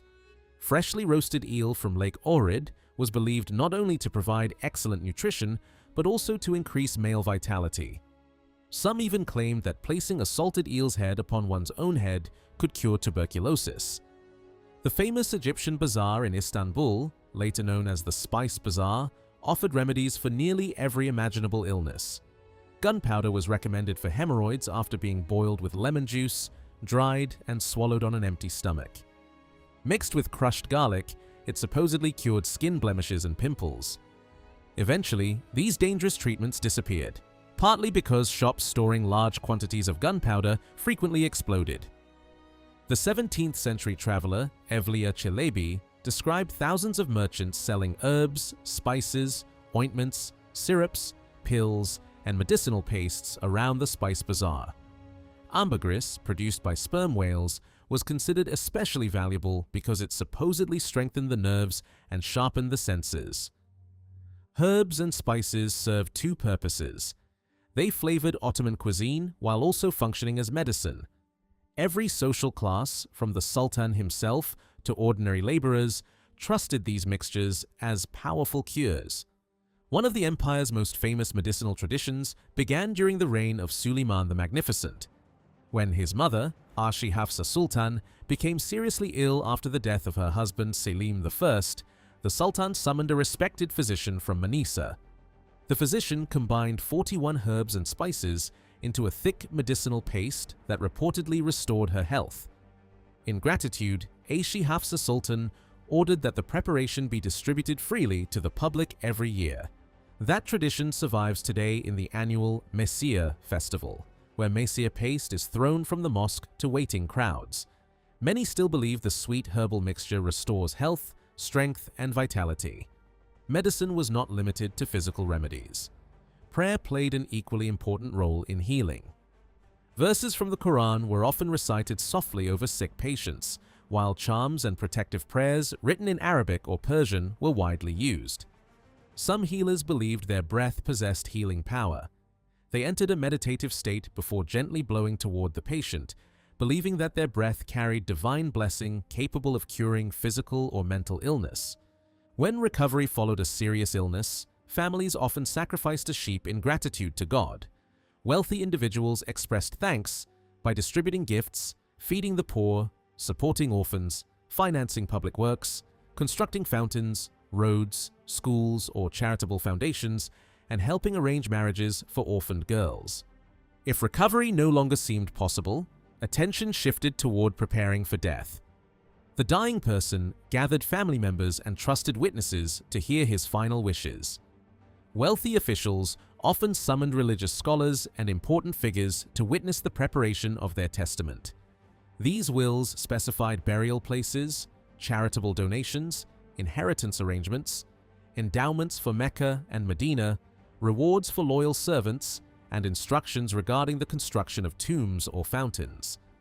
Some masters even granted freedom to their slaves before dying. As death approached, someone was called to recite Surah Yasin, regarded by many Muslims as the spiritual heart of the Quran. Hearing its verses was believed to calm the departing soul and prepare it for the journey into the next world. Those nearby also encouraged the dying person to pronounce the Islamic declaration of faith. There is no God but Allah, and Muhammad is the messenger of Allah. In some cases, sherbet made from water and sugar was gently poured into the person's mouth. Immediately after death, relatives closed the eyes and mouth of the deceased and tied the big toes together to keep the legs straight. The body was covered with a clean sheet, while fragrant perfumes or incense burned nearby. An imam comforted the grieving family, reminding them that life and death belonged entirely to God and encouraging them to prepare for burial. Islam emphasized rapid burial. Whenever possible, funerals took place on the same day.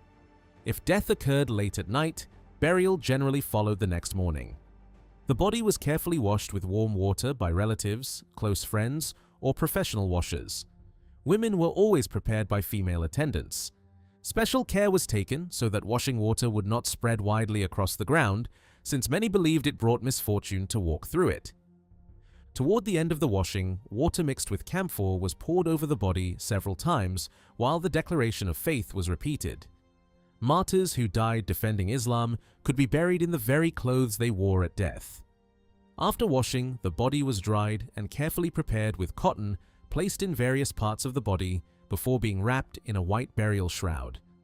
Men were covered with 3 white cloths, while women received 5. Incense, rosewater, spices, and perfumes were frequently added to the shroud. The body was then placed inside a coffin. Men's coffins displayed a turban, while women's bore a feminine head covering. Wealthy families occasionally decorated the coffins of unmarried daughters with flowers and orange branches. Funeral processions remained solemn and restrained. Only male relatives normally accompanied the coffin to the cemetery, while women mourned privately at home.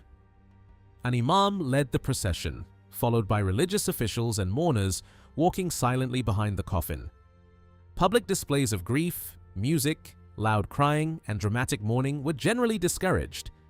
Whenever the procession passed a mosque or shrine, the coffin was briefly lowered while prayers were offered. At the cemetery, funeral prayers were performed before the coffin was opened and the body gently lowered into the grave.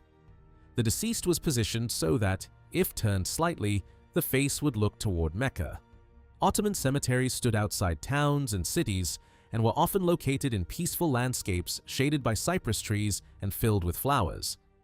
Many resembled public parks more than places of mourning. People gathered there to rest, eat meals, converse with friends, smoke pipes, or simply enjoy the shade among the graves.